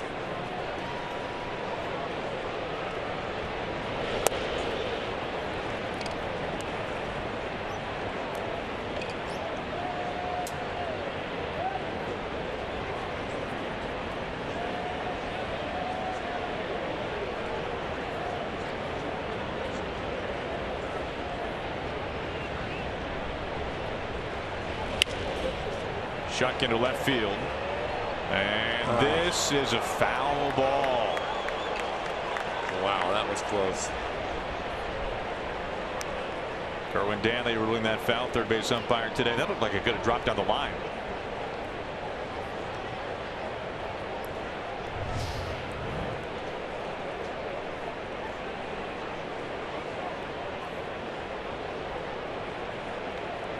That close. Looked like the right call. Yep. Kerwin Danley on it.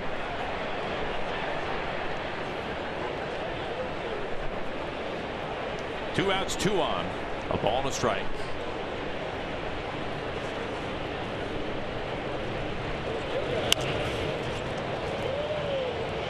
Foul ground, Seager finding the sun, and a basket catch to end the inning. Wilhelmsen inherits a couple of runners from Felix, strands them both. We go to the stretch. 5-2 White Sox.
winning numbers are, download the Washington's Lottery mobile app and everything will be just a click away. Crystal blue skies over Safeco Field. Final game of the homestand. Final home game in the month of July. And the Mariners have had a hard time figuring out Miguel Gonzalez. 2-run homer by Martin in the second. That's been it. You can see the 4 hits for the Mariners. Not many opportunities. Just 0 for 2 with runners in scoring position. Adam Lind going to lead things off. It'll be Lind, Martin, and Zunino due up here in the bottom of the 7th. Zach Duke, the left-hander, getting loose in the pen for the White Sox. 84 pitches. 84 pitches for Gonzalez. And he's really mixed it up on the Mariners. A good fastball. He's been right around 93 miles an hour, but living on the outside corner with it.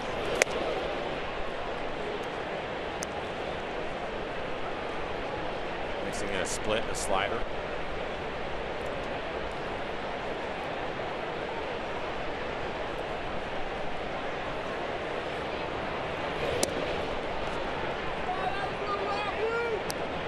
One ball and 1 strike to Lind, leading off the last of the 7th, looking for his first hit. Has flown out twice on just 4 pitches.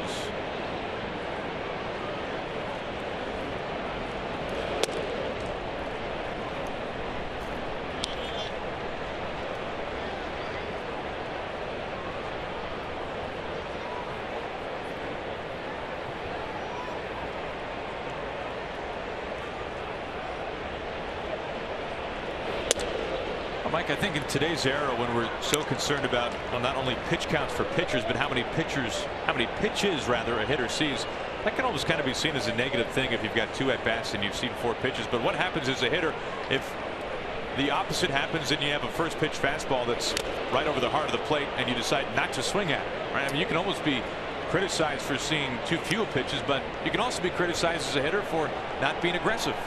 Many times the pitcher will dictate what you're able to do. If he's consistently working ahead and he's getting ahead of you with a fastball all day, why would you want to hit behind? Eventually you have to at least take that away from him. And so you're going to see some hitters be a little more aggressive to try to change things up. Now if he's going back and forth and struggling a little bit, then yeah, it makes a lot of sense to try to work some counts. Adam Lind will get a leadoff walk. Does that here, gets aboard. But really it's the pitcher that'll dictate that. Robin Ventura out of the dugout quickly. Zach Duke ready to go. 6+ for Gonzalez. Pitched very well today. The Mariners will now duke it out with the bullpen.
Calendar brought to you by Sleep Train. A day off tomorrow for the guys. They will spend that in Toronto. 3-game weekend series against the Blue Jays. And then another day off will be spent in Pittsburgh. 2 games of interleague play at PNC Park. And then, you guessed it, another day off.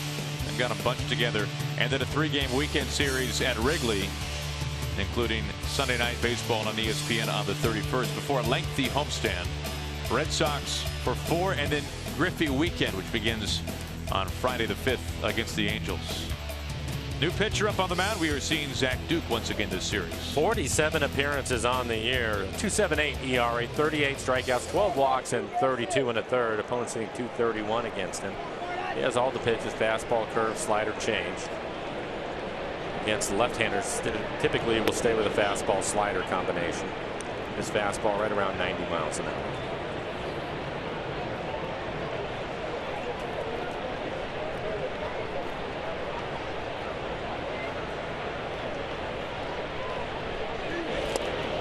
Too quickly on Martin. And a well-located slider on the outside corner.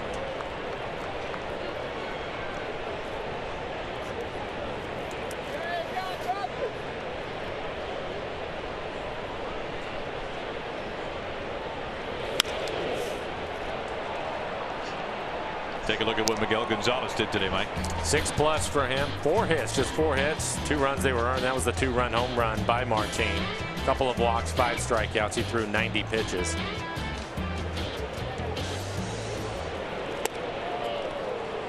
Martin is out number 1, goes fishing for a pitch. Low and outside. Strikeout number 1 to Duke, who fans the first man that he faces. Now looks at Mike Zunino.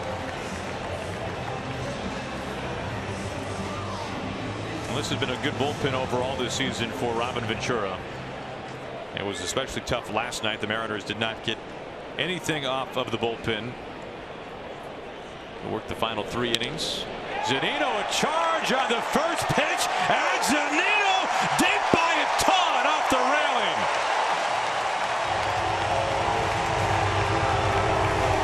It was interesting. Robin Ventura, he has a right-hander going in the bullpen. It looks like it's maybe Albers, but he decided to stay with the lefty, and on the first pitch, he gets a fastball in the middle of the plate, and Mike Zunino, in his 3rd game, hits his 3rd home run. The Mariners are right back in it. And we'll take a look at it. They want a fastball on the outside corner, ends up in the middle of the plate, and he hits it all the way in the back of the White Sox bullpen.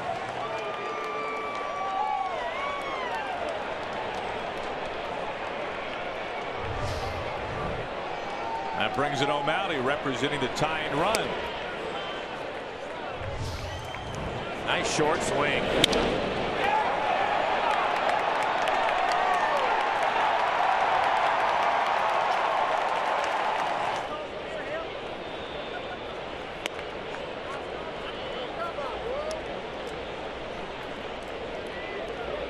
.398 feet on that home run as it hit the stairwell.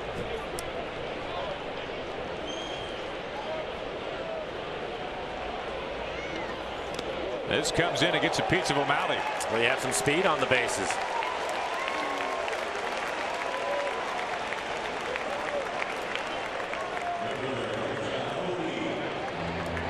This is going to be a fastball at 90 miles an hour. Sean takes it right off of the elbow.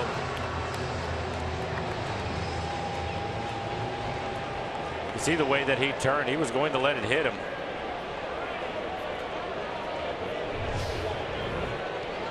Tying run at first, to go ahead at the plate in Aoki.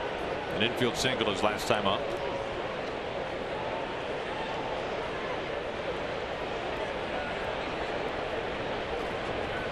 All 4 Mariners runs on a pair of homers. Martin and Zunino each time with a man on base. And with that home run, the Mariners now down a run, and because of that, they get Edwin Diaz up in the bullpen. It is Matt Albers getting loose for the White Sox.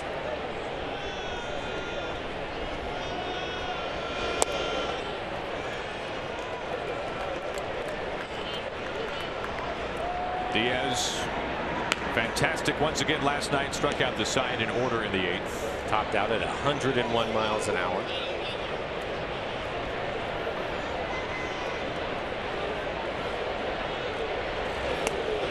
Two 2-0. Big boy power for Mike Zunino. Nothing has changed there. If not for the stairwell, maybe 400 some feet.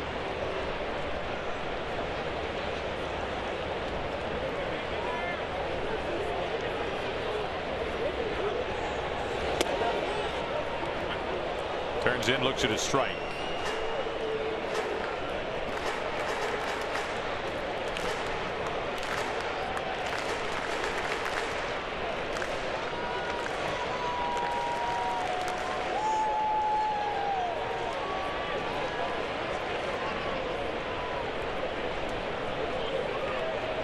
Couple of arms warming up. Nate Jones has joined Matt Albers, pair of righties. Saw Nate Jones last night. He was 98 miles an hour with his fastball.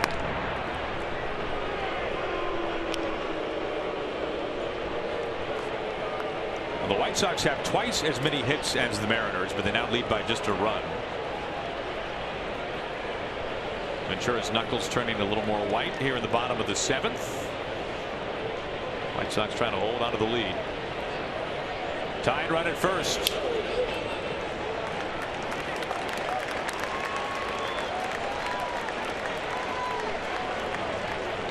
Smith on deck. Right here, we'll see if Scott Servais wants to put O'Malley on the move at first base. 3-1 count to Aoki. Saw Seth waiting on deck.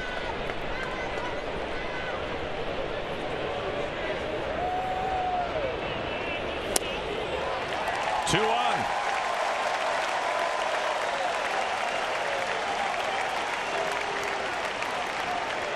Tied run in scoring position. Going to have a pinch hitter. Franklin Gutierrez out of the dugout. He's going to pinch hit for Smith.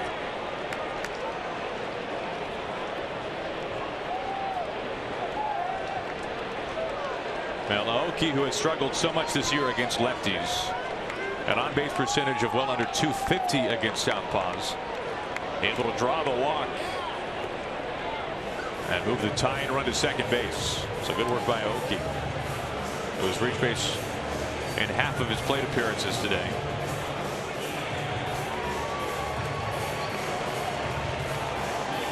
A big spot here for Franklin Gutierrez. Don Cooper, the pitching coach, on his way out to the mound. You have two right-handers ready to go in the bullpen. It looks like they're going to let the lefty pitch to Gutierrez.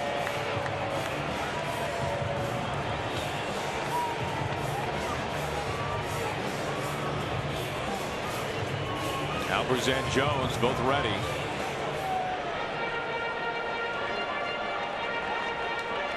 Now, Duke has been very good this year against right-handed hitters. In fact, he's been significantly better against righties than he has lefties. Right-handed bats hitting .164 against him. Lefties .288. No doubt Scott Servais knows those numbers, but electing to go with Goody. Franklin hitting .275 with 7 home runs against left-handed pitching this year. Playing to his strength there. O'Malley at second, Aoki at first. Aoki the go-ahead run, O'Malley the tie-in run.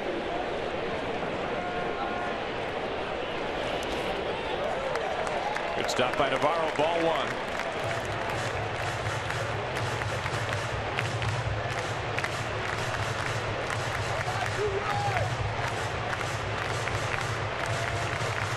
Now nearly 40,000 on hand here today for a Mariners matinee. The rubber game between the Mariners and the White Sox.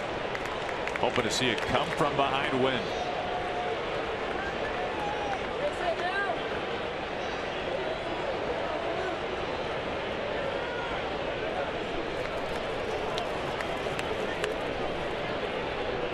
The 1-0. 2-0.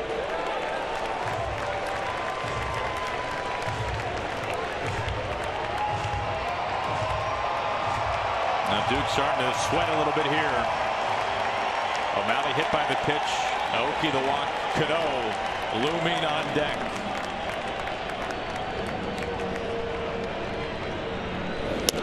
Three and nothing. Missing badly. And with Aoki hitting, he really wasn't close with his fastball.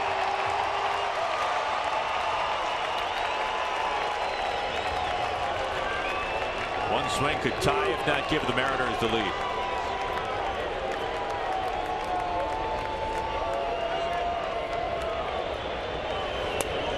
Taking bases are loaded, a 4-pitch walk.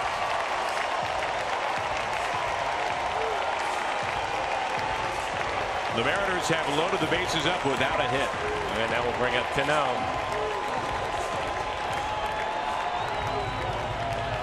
Robbie 1 for 3 so far in the game. Second on the team in RBIs with 60. Seager leading with 63.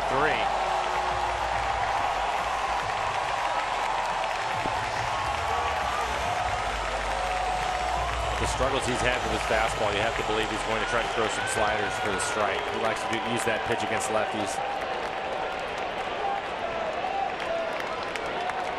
Chance for Cano's 11th career grand slam, hitting over 3 1/4 with the backs packed. Tying run at third, go ahead at second. Stares at a strike. Didn't have to be. Well,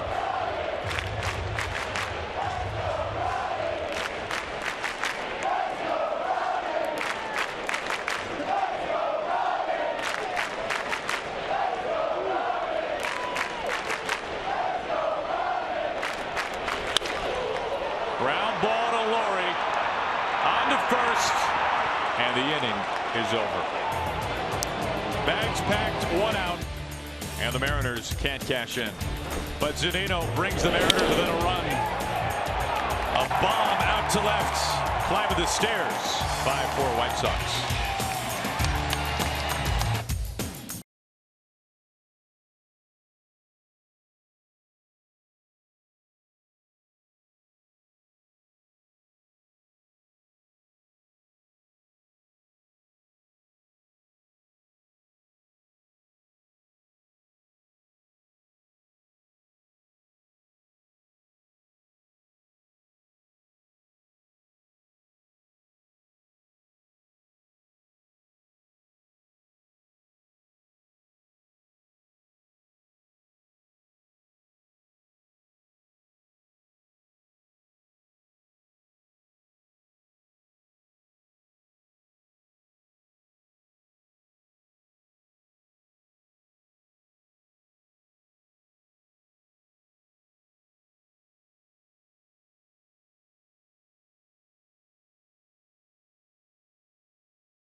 Seattle Mariners Baseball on Root Sports is brought to you by Money Tree. Proud to make a donation to Mariners Care for every Mariners win.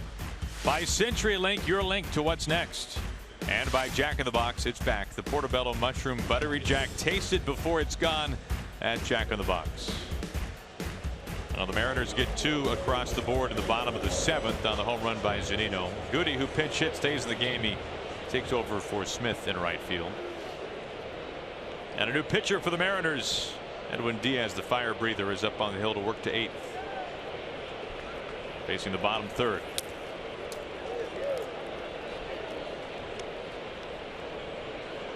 And for Diaz, this will be his 20th appearance, a 2.29 ERA, 39 strikeouts and 19 2/3. Opponents hitting .253 against him. This fastball, mid to upper 90s at times. He will touch 100.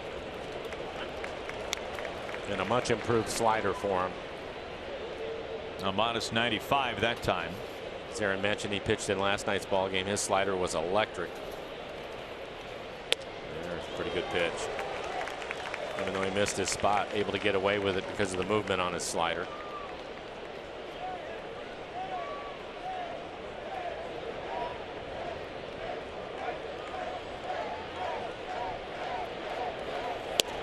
Off the plate at 99.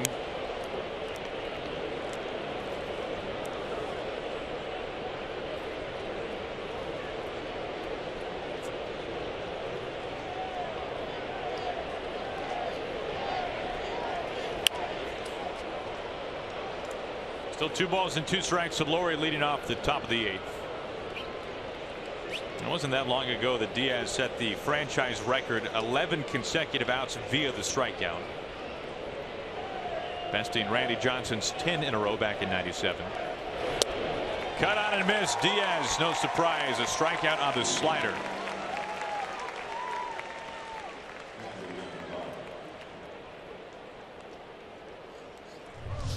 Pretty good slider this time, right on the outside corner at 86 miles an hour.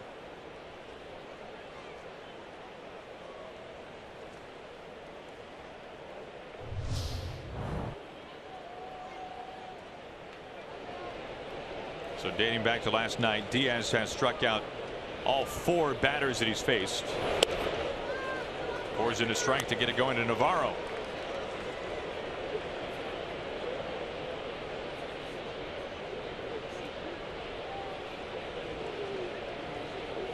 Now Cano going into shallow right as his next pitch ties him up at 99.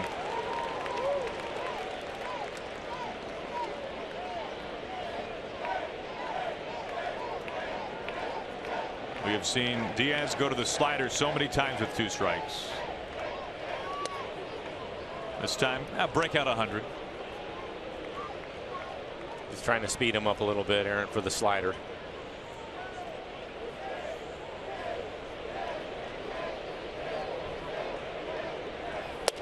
Cut out and missed at 100. He's fun to watch. It's amazing for such a young man. Again, was in Double-A. Had pitched out of the bullpen for roughly a month. Just overpowering at the major league level. This is the adult playing in the kids league, is what it looks like.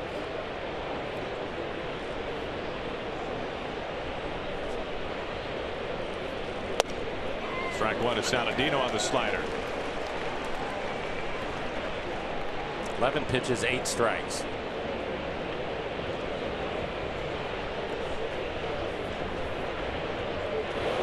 Which impresses you more, Mike? The fact that he can pinpoint with the slider or with 100 miles an hour?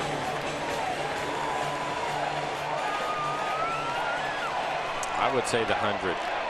To be able to command that? Yeah, with the effort that it takes to reach back and throw triple digits like that, I think that's pretty impressive.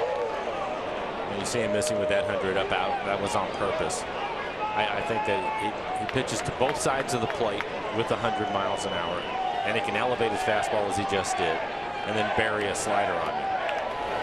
Diaz strikes at the side in order for the 2nd straight game. First it was Laurie, no chance on a slide piece. Then Navarro at 100. Saladino dialed it down to 99.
At Safeco Field and the Ford Sports Desk. Lots of fans here to see the King, but really people cheering on the Mariners from everywhere today. Drew checks in from Lake Pend Oreille, Idaho. Go Mariners. Use the hashtag Where I Root presented by Alaska Airlines. Brenna sends this photo in. Laser arm today at camp representing the King. Well done and congratulations to that little guy. And Robert, I love this picture. Cooper passed out dreaming about baseball. Babies and baseball, nothing better. I completely agree. Hashtag Where I Root, presented by Alaska Airlines. Aaron. All right, thank you, Angie. Mariners one swing away from tying this one up. As Cruz leads off the bottom of the 8th. Nate Jones on the mound for the White Sox. 42 appearances, 4-2 record, a 2.38 ERA, 44 strikeouts, over 8 walks. Opponents hitting just 185. He's given up 3 home runs. Good fastball. He'll be in the upper 90s. Hard slider.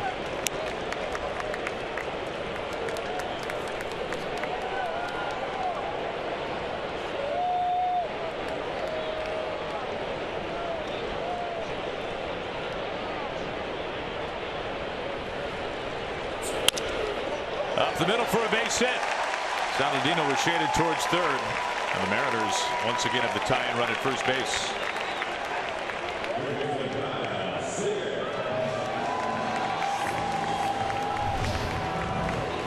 Gets a 95-mile-an-hour fastball. The shortstop playing towards the hole. So wide open up the middle. Nelson now 1 for 4 this afternoon. Go ahead run at the plate, Kyle Seager.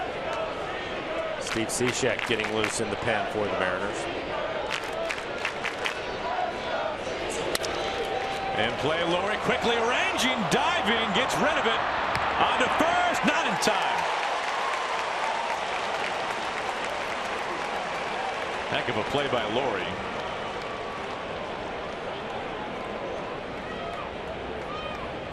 It appeared that Kyle was going to pick up a base hit. Laurie was playing in to pull, so showing some range going to his right. Good hustle by Kyle to keep it from being a double play.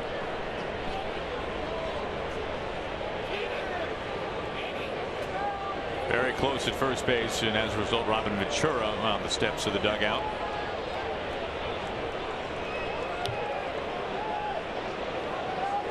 And he's going to want to take a look at this.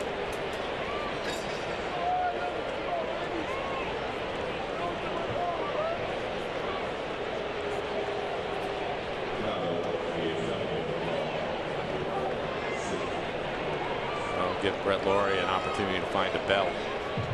Broke his belt on that diving play. Shades of Joe Panik in the World Series. Now this is the definition of a bang bang play. Good news for the Mariners, he's originally called safe. I haven't seen anything yet to change that. We'll wait on the review.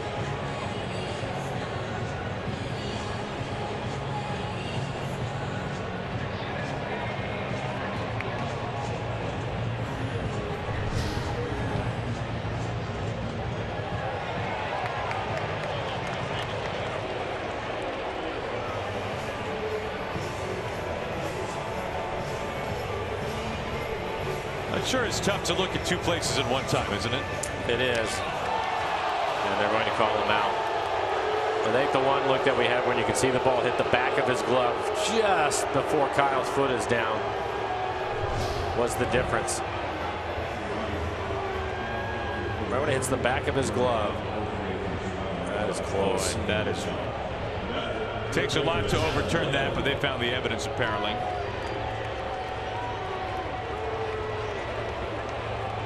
2 outs. We'll see if Adam Lynn can hit one out of the ballpark. Had the walk-off 3-run home run in Monday's game.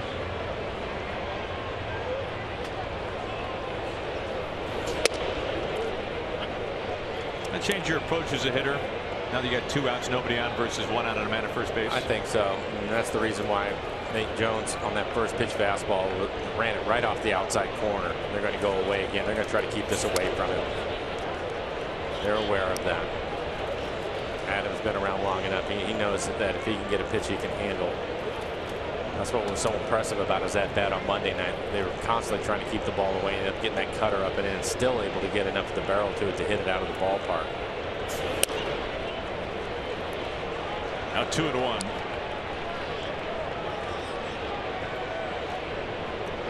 Martinez on deck.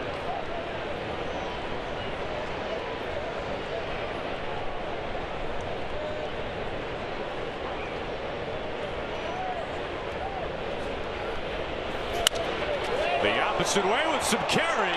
Cabrera. Wow. Out of the fence, gone. Tie game.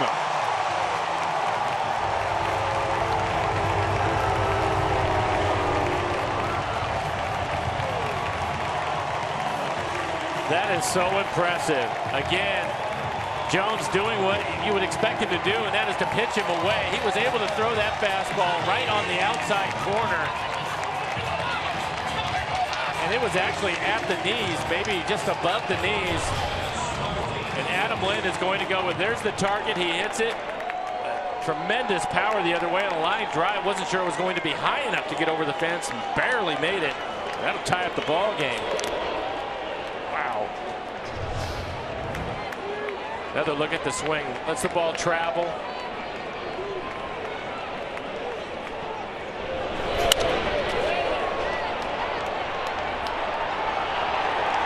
He's had a couple of wall scrapers, but that doesn't matter. They both got out. That's it.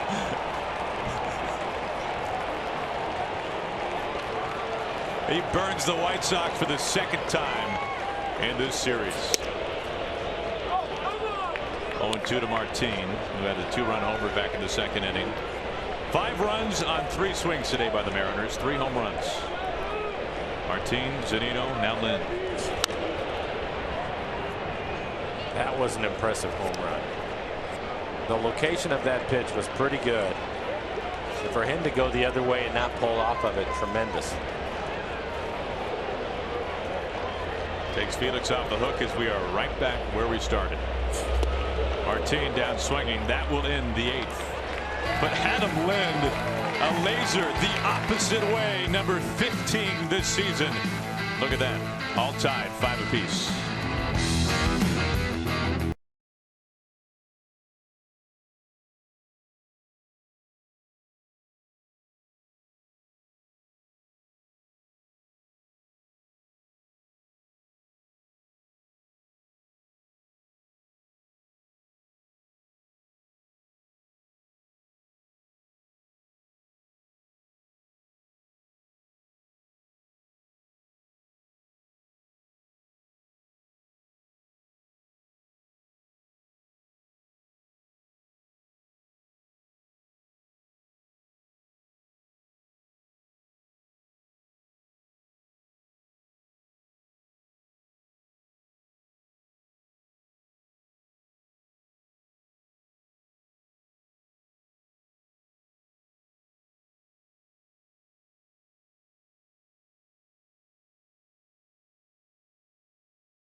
The page to the top of the 9th. 4 days till Junior is inducted into the Hall of Fame. And as we check in with Jen, I know you're going to be in Cooperstown for that fantastic weekend, and we're going to have some tremendous programming here on Root Sports. Yeah, we're going to bring viewers a lot of the behind-the-scenes stuff from Cooperstown and the number retirement ceremony here at Safeco Field. And here's the things that I'm really looking forward to finding out. We're going to interview the curator of the Griffey exhibit at the Hall of Fame. How in the world do you boil down a 22-year career into a single exhibit? Or what if you're the sculptor responsible for making that bronze plaque? How do you capture one image of Griffey that's going to stand the test of time? We're going to talk to both of those guys at Cooperstown this weekend. Programming on Root Sports comes your way Sunday evening, continues throughout the week, and we will bring you all of the festivities from Safeco Field here on August 6th, starting at 5 p.m. when number 24 is retired. Aaron? Now, what a weekend it'll be in Cooperstown and then later here at Safeco. Cishek up on the mound to work the 9th. For Steve, 38 appearances, ERA just over 3. 41 innings, 53 strikeouts, opponents hitting 191. His fastball being the low 90s, mix in a slider and occasional changeup. Behind 2-0 to Eaton.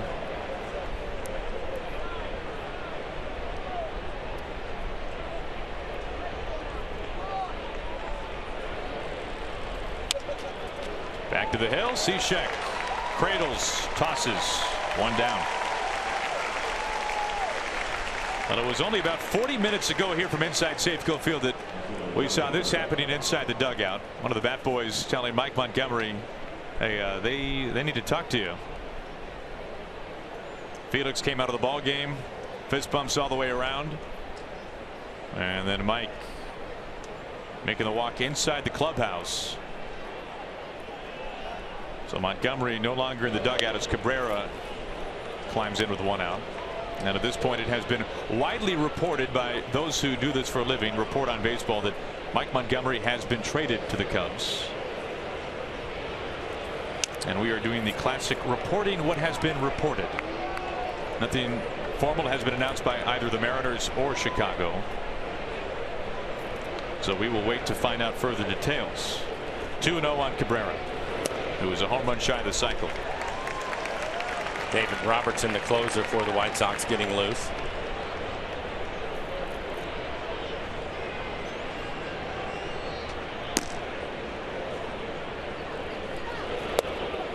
Two and two. It was Adam Lynn that hit the 3-run home run on Monday night off of Robertson, the walk-off home run.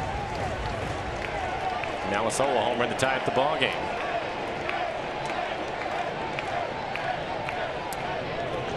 And with the tie ball game late, Adam Lynn standing right on the line at first. All the outfielders playing deep, taking the double away. Cabrera a double, an RBI single, and a triple.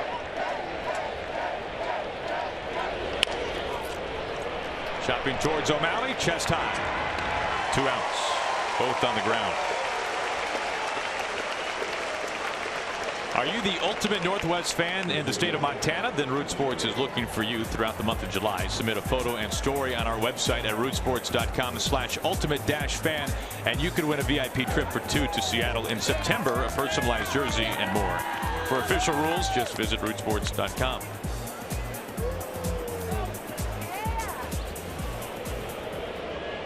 Two outs facing Jose Abreu.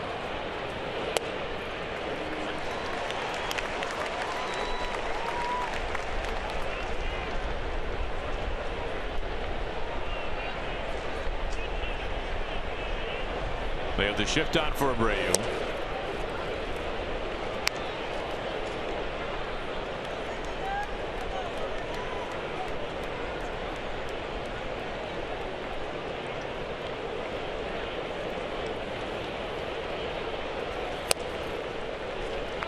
Cishek behind, 2 balls and a strike. Abreu only 11 home runs this year. He's working hard trying to keep the ball away from him. Last 2 pitches well off the plate away. He hits him with a slider. That one gets away, so Abreu reaches with 2 outs. Go ahead, run it first. It's just a slider. Didn't have a lot on it. Probably slipped out of his hand a little bit. You can see Zunino set up on the outside corner.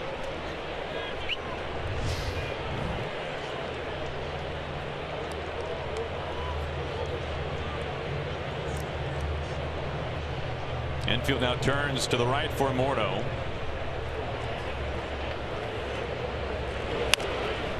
Strike 1. Morneau with a couple of hits. He also scored around 2 for 3 with a walk and a run scored.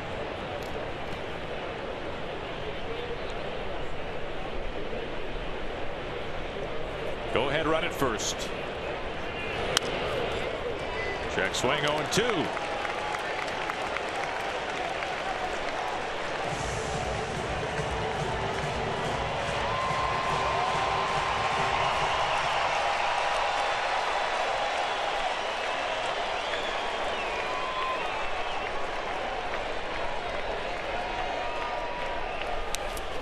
Well inside, Abreu easily down to second. Couple of erratic pitches from Cishek here in the ninth. That'll be a wild pitch. Mike was set up on the outside corner and he almost hit Morneau with the fastball at 90 miles an hour. See Mike set up.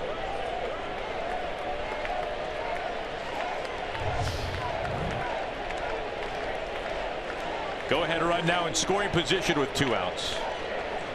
Cishek still ahead of the count. Now it evens.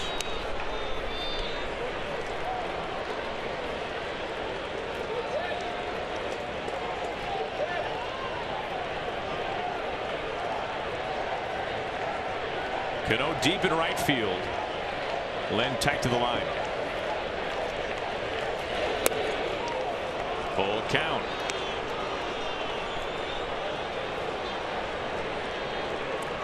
Second full count here in the ninth inning from Cishek.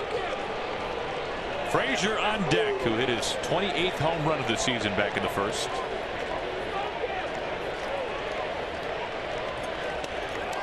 Two on.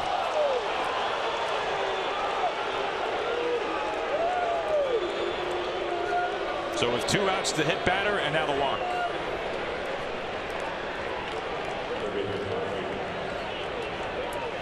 And now having to face Frazier, who has homered in every game this series. Driving in 7.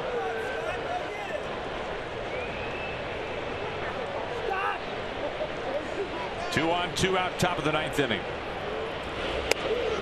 First pitch strike.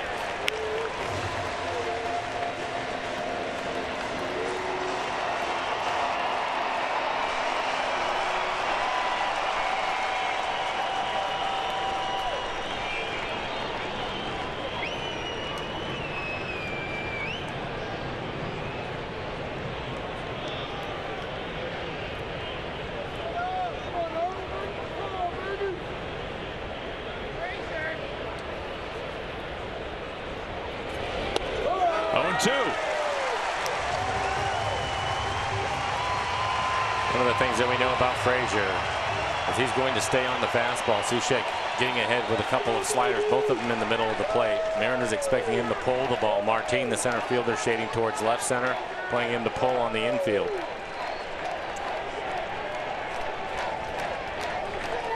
The 0-2, well outside.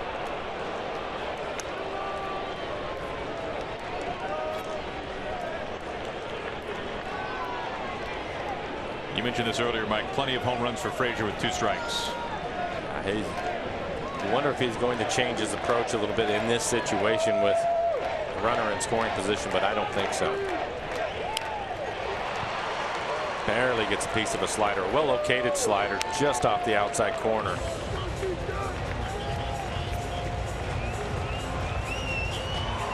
It was Len's opposite field homer in the bottom of the 8th inning with 2 outs that has tied this game up.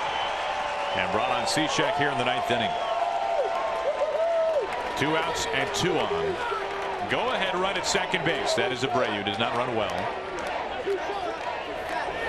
Come on and miss. Blows it past him at 92.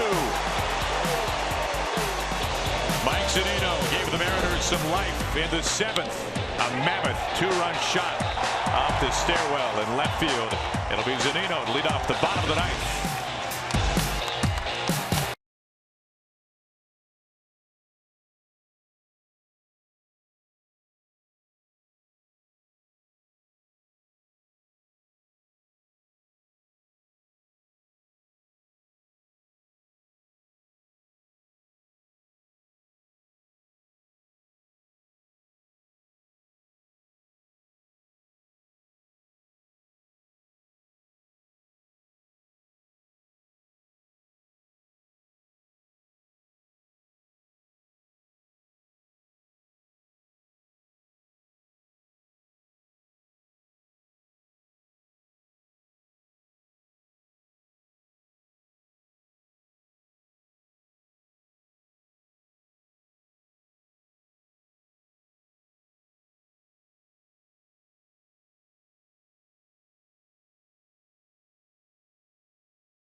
Safeco Field going into the bottom of the ninth. We've already had drama in this series in the bottom of the ninth. Perhaps Mike Zunino can do it again. Perhaps he will be Jen Mueller's walk-off interview in our Mariners post-game show presented by Delta Airlines. Also coming up, we'll head inside the clubhouse, talk to the other players, hear from the skipper, and we will also have the latest on what we are being told has been a trade that has been pulled off regarding Mike Montgomery. It's all coming up on Mariners postgame presented by Delta Airlines. Guys. All right, thank you, Angie. The closer, David Robertson, back on for the second time this series.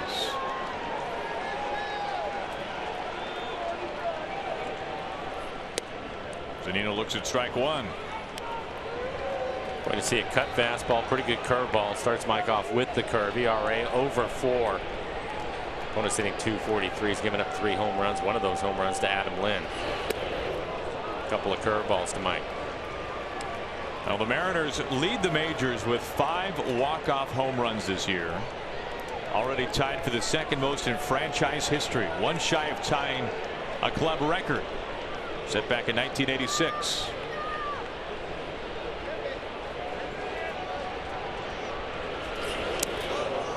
Nothing but strikes to Zunino, 1 down.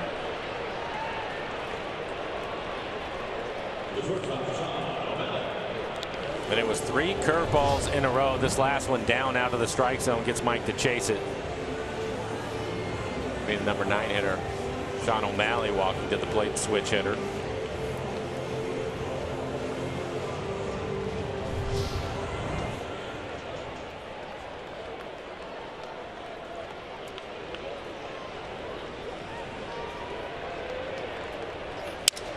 O'Malley breaks his bat. A cue shot out to Laurie. And quickly 2 outs. Now speaking of the walk-off home runs, you can see Dae-Ho Lee started it all back on April 13th here against the Texas Rangers. Iannetta on a day game against Tampa, and then Martin, that dramatic moonshot over the right field fence against the A's. Lind twice, both time 3-run homers, the Cardinals and the White Sox. Back in game 1 of the series.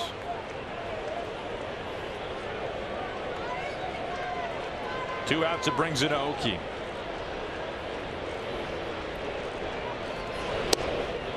Strike 1. It was Lind who tied this game up in the 8th.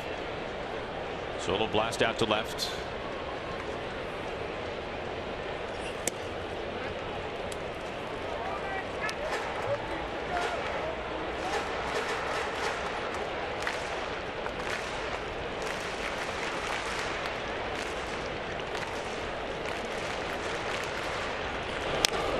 One and 2 now. Aoki trying to get aboard for Goody on deck. Goody pinch hit for Smith in the 7th.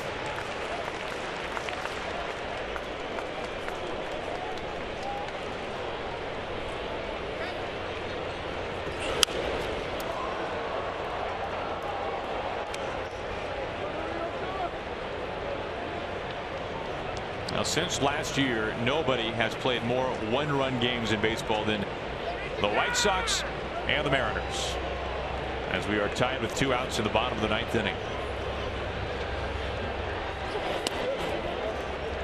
Evens up 2-2.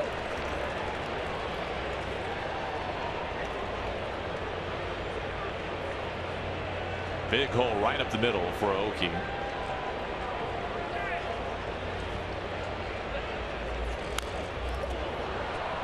Fouls it off himself, still 2-2.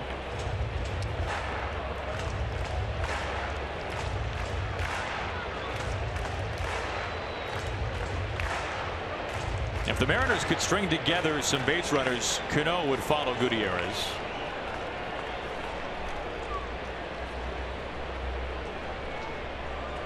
Well, nobody throwing in either bullpen. Both closers in the game right now. Time call.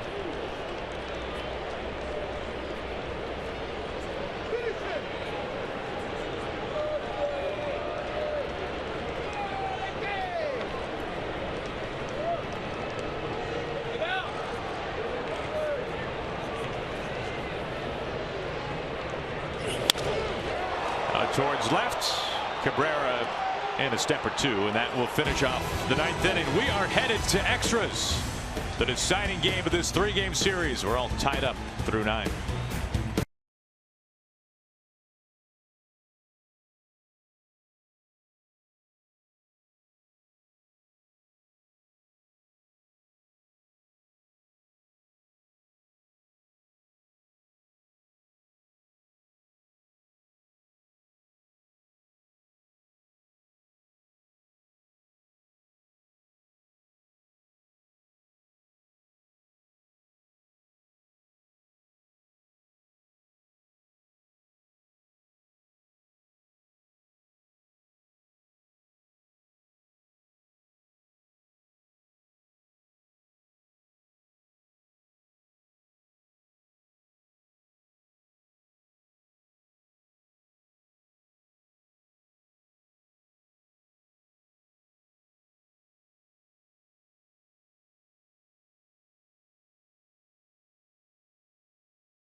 Presented by Jack Link's Beef Jerky all season long. Jack Link's Beef Jerky, feed your wild side.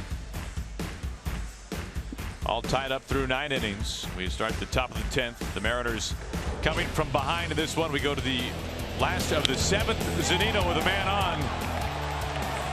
Destroys this pitch off the railing in left field. 2-run blast by Zunino brought the Mariners within a run, and then with 2 outs in the bottom of the 8th inning, Lynn, who won it in game 1, ties it up here in the series finale. Opposite field liner over Cabrera's glove, just over the fence, and that has made this game all even at 5 apiece. Of course, Felix today making his long-awaited return, pitched into the 7th inning. Yeah, 10 hits, 5 runs. They were all earned. The 3-run home run in the first is the one that hurt him, but he threw 94 pitches, had a couple of strikeouts. Steve Cishek is on for his 2nd inning of work. He'll face J.B. Shutt to begin the 10th.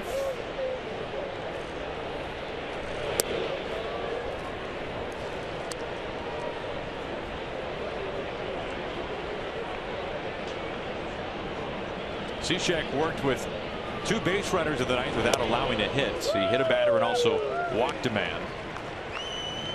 Was able to strike out Frazier with 2 on and 2 out.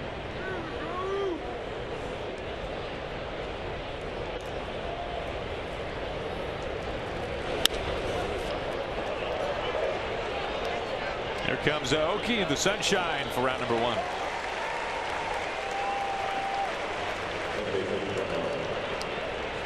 That brings in Brett Lawrie.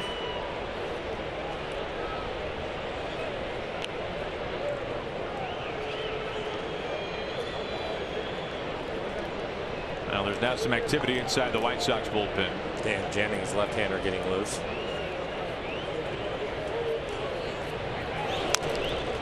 Strike 1 to Lawrie. Lawrie hitless today, 0 for 4. A strikeout his last time up. That came back in the 8th. Struck out on an Edwin Diaz slider. As you see Jennings loosening up.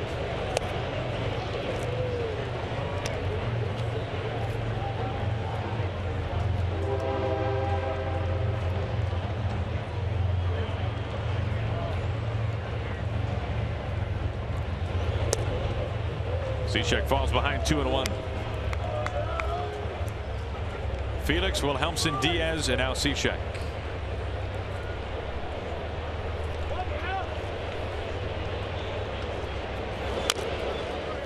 Rattled foul to make it 2-2.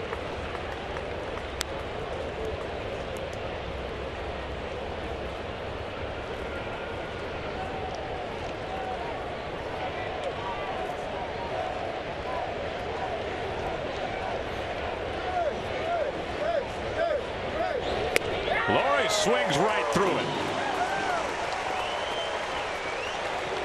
Out number 2.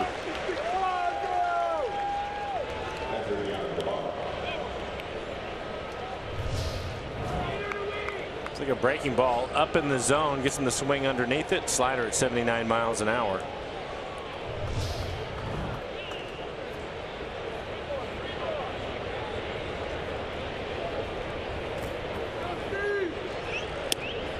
Navarro stares at strike one.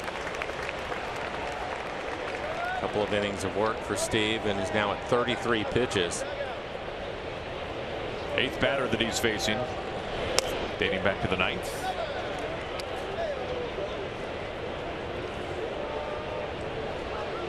Navarro struck out on a 100-mile-an-hour fastball from Edwin Diaz, who faced 6 batters in this series, and he struck out all 6.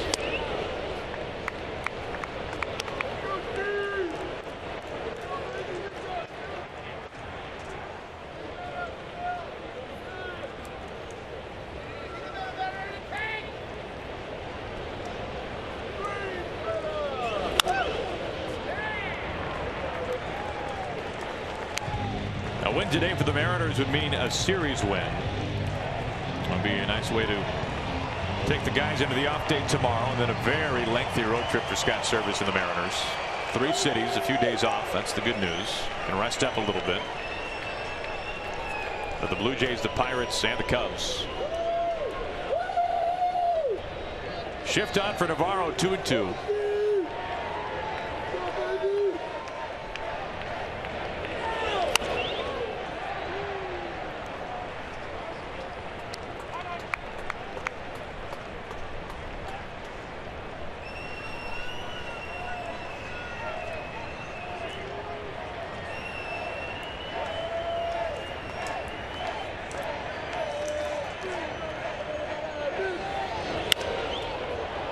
Out towards right center with some carry, but Goody able to find it on the track. Side retired in order by Steve Cishek. We go to the bottom of the 10th. Mariners a chance to walk off with a win.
Go to the bottom of the 10th inning. We take a look at our CenturyLink What's Next. A day off tomorrow for the Mariners, and then a weekend series in Toronto at Rogers Center. Paxton versus Estrada in game 1. Iwakuma and the knuckleballer R.A. Dickey on Saturday. We can confirm the reports of Mike Montgomery being traded, so he will not be the starting pitcher on Sunday, the day the junior goes into the Hall of Fame. And we will have the rest of the details on the trade of Mike Montgomery coming up after this game is over with, as Dan Jennings will take over on the mound for the White Sox. This will be his 34th appearance on the air, a 1.60 ERA at 39 1/3. 25 strikeouts, 20 walks, so a lot of walks for him. Opponents hitting .239. He's yet to give up a home run. Good fastball, slider combination. His fastball will sit right around 91 miles an hour.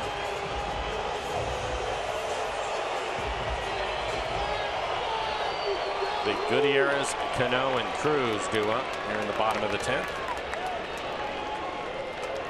Franklin came on as a pinch hitter for Seth Smith, ended up walking in the 7th inning, so this will be his 2nd plate appearance.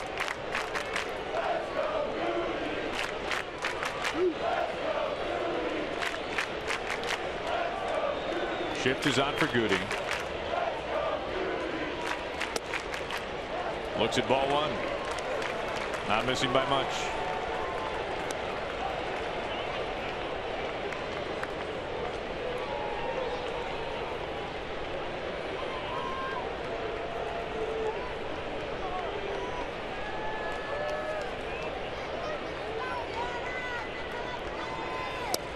Two and 0. A series win today by the Mariners would be their first since right before July 4th when they swept the Orioles here at home. Or then swept at Houston. A split in 4 games in Kansas City before the All-Star break. And Goody well ahead of the count. Mariners then dropped 2 games out of 3 after the All-Star break here at home against the Astros. Cano on deck, then Cruz.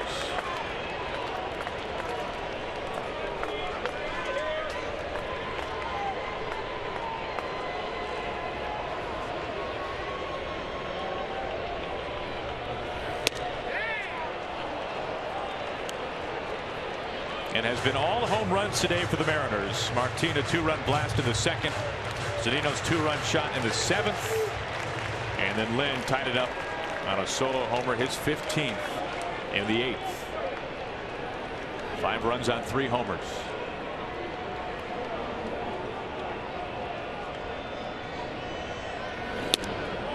Full count.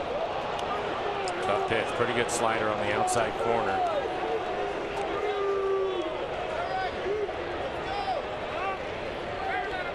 Cishek already thrown a couple of innings. Vidal Nuno getting loose in the pen for the Mariners if needed.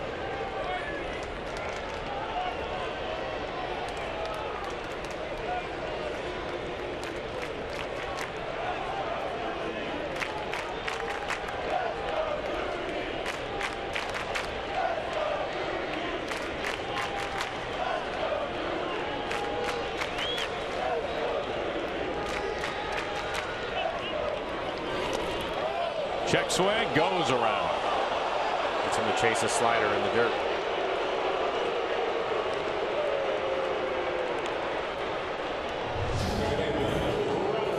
We'll take a look at it. It probably went a little bit too far.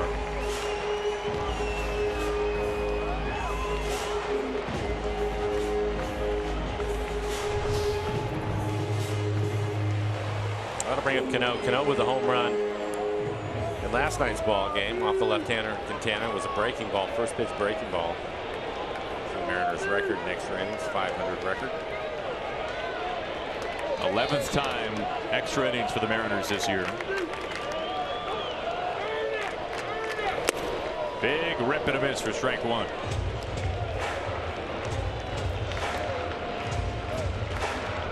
.92-mile-an-hour fastball right at the top of the strike zone.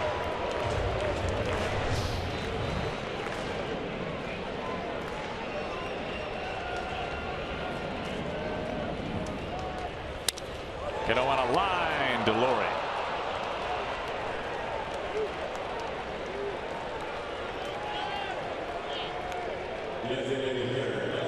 How about Nelson Cruz?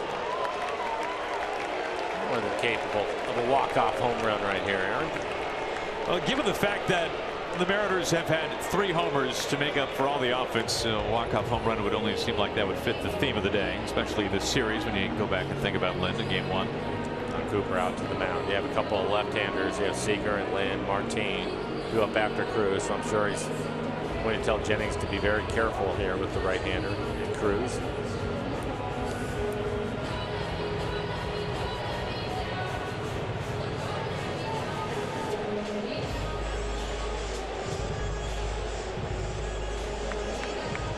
Been a while since Nelly's last walk-off home run.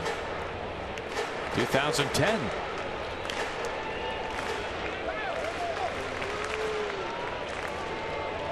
Jennings has sat down the first 2.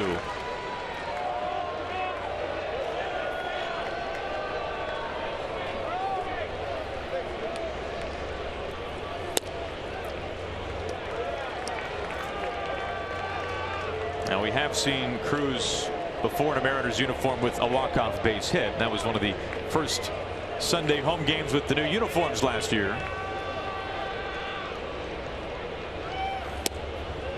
Ahead 2-0. And really not very close. Missed with a slider well off the plate away. So was that last fastball at 91.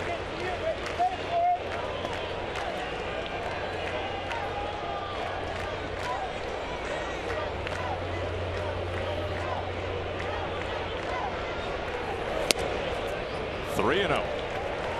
Same story. Definitely has the green light. Seager would be next.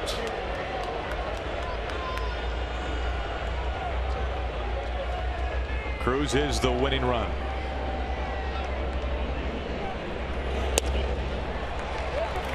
Four pitches, all miss. That one a little closer, but a 2-out walk. And the winning run is aboard. Yeah, walked him on a 3-0 slider down. They weren't going to pitch to him.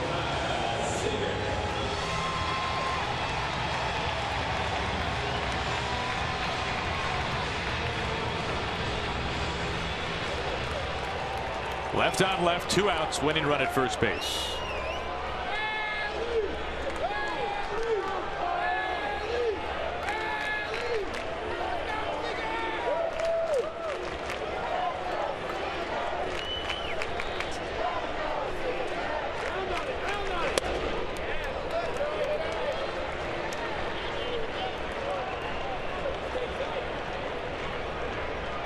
Seager 18 homers, 63 RBIs on the season.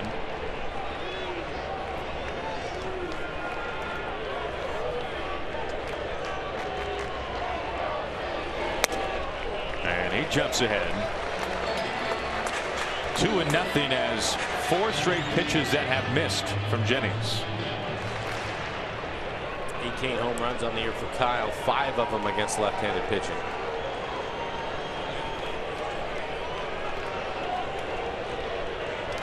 See if Jennings will challenge him here with a fastball. Again, his fastball has been 91, 92 miles an hour.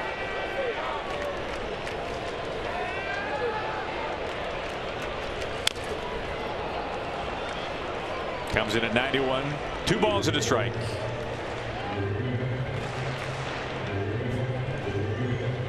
Well, that would win it. That is Seager territory out there in right field.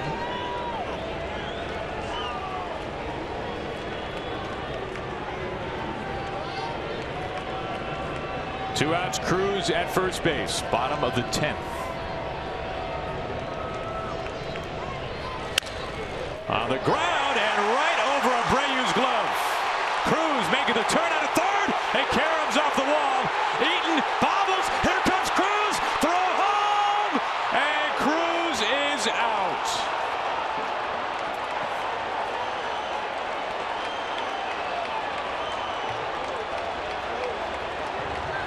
A bounce off the wall gave the Mariners some hope. Well, it was the Karam off of the wall, and the fact that there were 2 outs is the reason why Maniac decided to send Cruz. Pretty good play by Navarro to handle the throw and get back in time to put the tag on him. To the 11th.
extra innings are presented by Jack Link's Beef Jerky all season long. Jack Link's Beef Jerky, feed your wild side.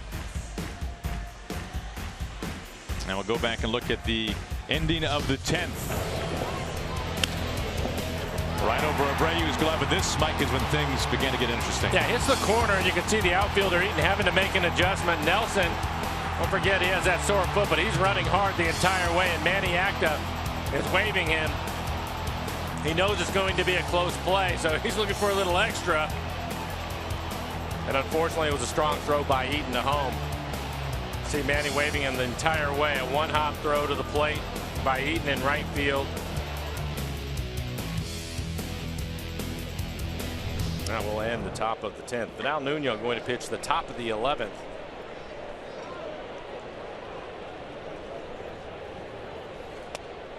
Nuno, the 5th pitcher for the Mariners this afternoon.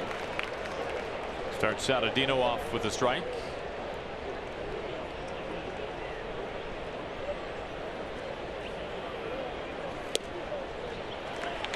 And Mike, we were talking about this before the inning abruptly came to a close, but certainly the number of outs factored into Acta's decision there. Yeah, absolutely. If there weren't 2 outs, I don't think he would take a chance. But with 2 outs, he felt that he was going to make Eaton make a play, and you have to give Eaton credit. He was able to do that. And I think the other part of it was watching him have to change directions. As you look at the numbers for Nuno, change directions to go back and get the ball.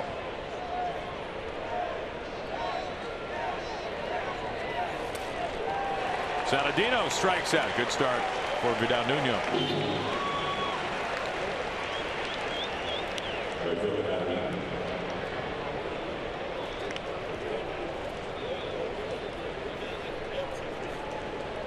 So here is Eaton. This will be his 6th at bat today. Trying to bunt his way aboard. Lind off the back. Cano at second. They got him. What a heads-up play by Cano.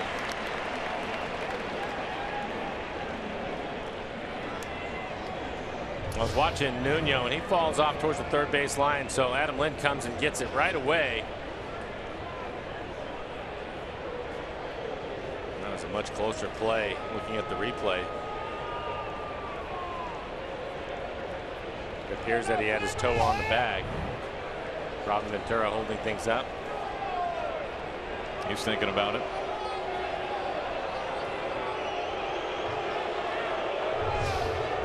And he'll pass. His foot's definitely on the bag.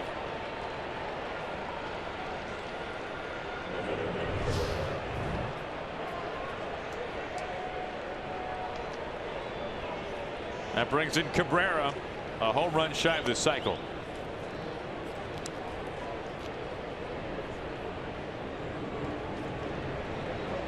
Now batting over 300 with his 3 hits today.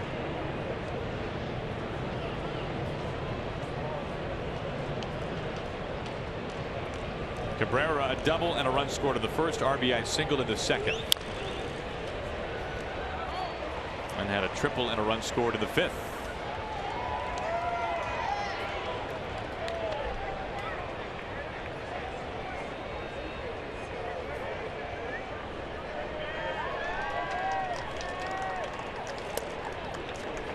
Nuno ahead 1-2.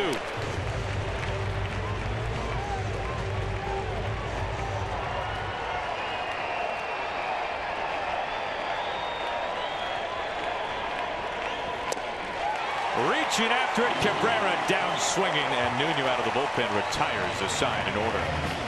We make our way to the bottom of the 11th. Can Adam Lind win another game for the Mariners? He'll lead off.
11th against the Cardinals, game 1 of the series. Adam Lind, a 3-run walk-off bomb to win it for the Mariners.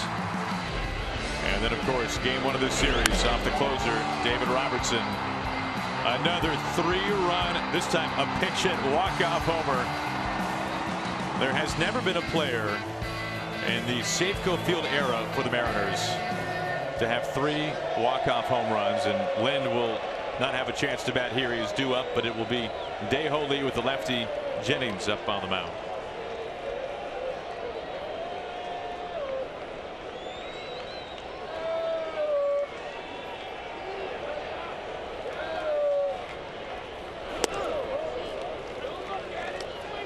We were talking about the 5 walk-off homers this year for the Mariners, and the first one came from the man at the plate right now in mid-April against the Rangers.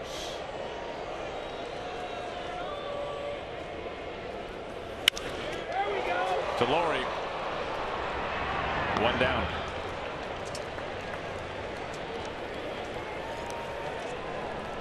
Make your voice heard. Nominate your favorite plays of the week by tweeting us using the hashtag RootFanFave. Watch the Mariners pregame show every Sunday to find out the top 5 fan favorite plays of the week. Plus, each month, one lucky fan will win a Coors Light Refresherator just for participating.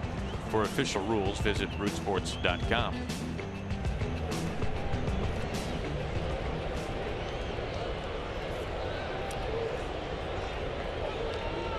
One out, nobody on for Martin.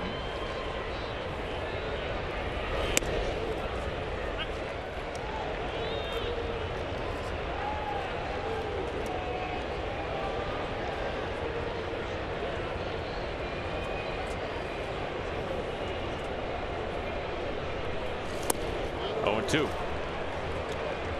Nothing but strikes so far from Jennings here in the 11th. And a couple of pretty good sliders.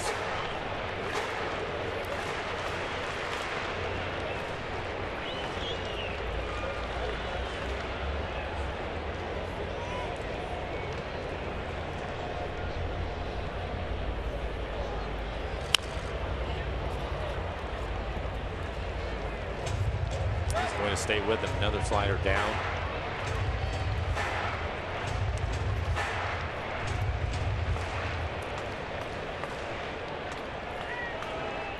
Matt Albers getting loose. Right-hander for the White Sox. You have Mike Zunino waiting on deck.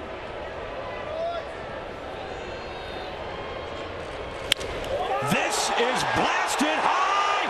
Right field. Does it get out? Mariners win. It happens again. The second time for Martin this year. A walk-off bomb. And the 6th walk-off home run for the Mariners in 2016. 4 sliders in a row. 4 sliders in a row, and on the 4th one, he hits it out of the ballpark. The previous 2 were down out of the strike zone. What an adjustment. He hits a towering home run out to right. And a really good win for the Mariners. They end up 3-3 on the homestand. Really a big-time home run for him, but it's amazing to watch him with the walk-off home runs this year. He'll join Adam Lind with 2 walk-off home runs on the season.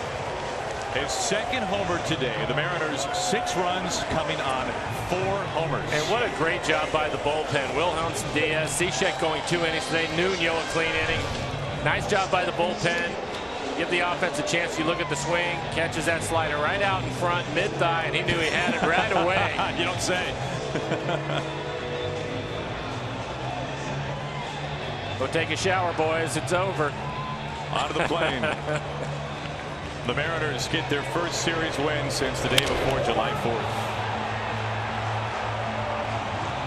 They take 2 out of 3 against the White Sox, both coming on walk-off home runs. Let's go back to the 24th of May. A's are in town, and a walk-off blast by Martin. 6 walk-off home runs for the Mariners this year, and the latest by Leonys Martin in the 11th. Let's go check in with Jen. What a ball game today. Well, Leonys is watching both of those home runs. How does this one compare to the last walk-off you hit? You know,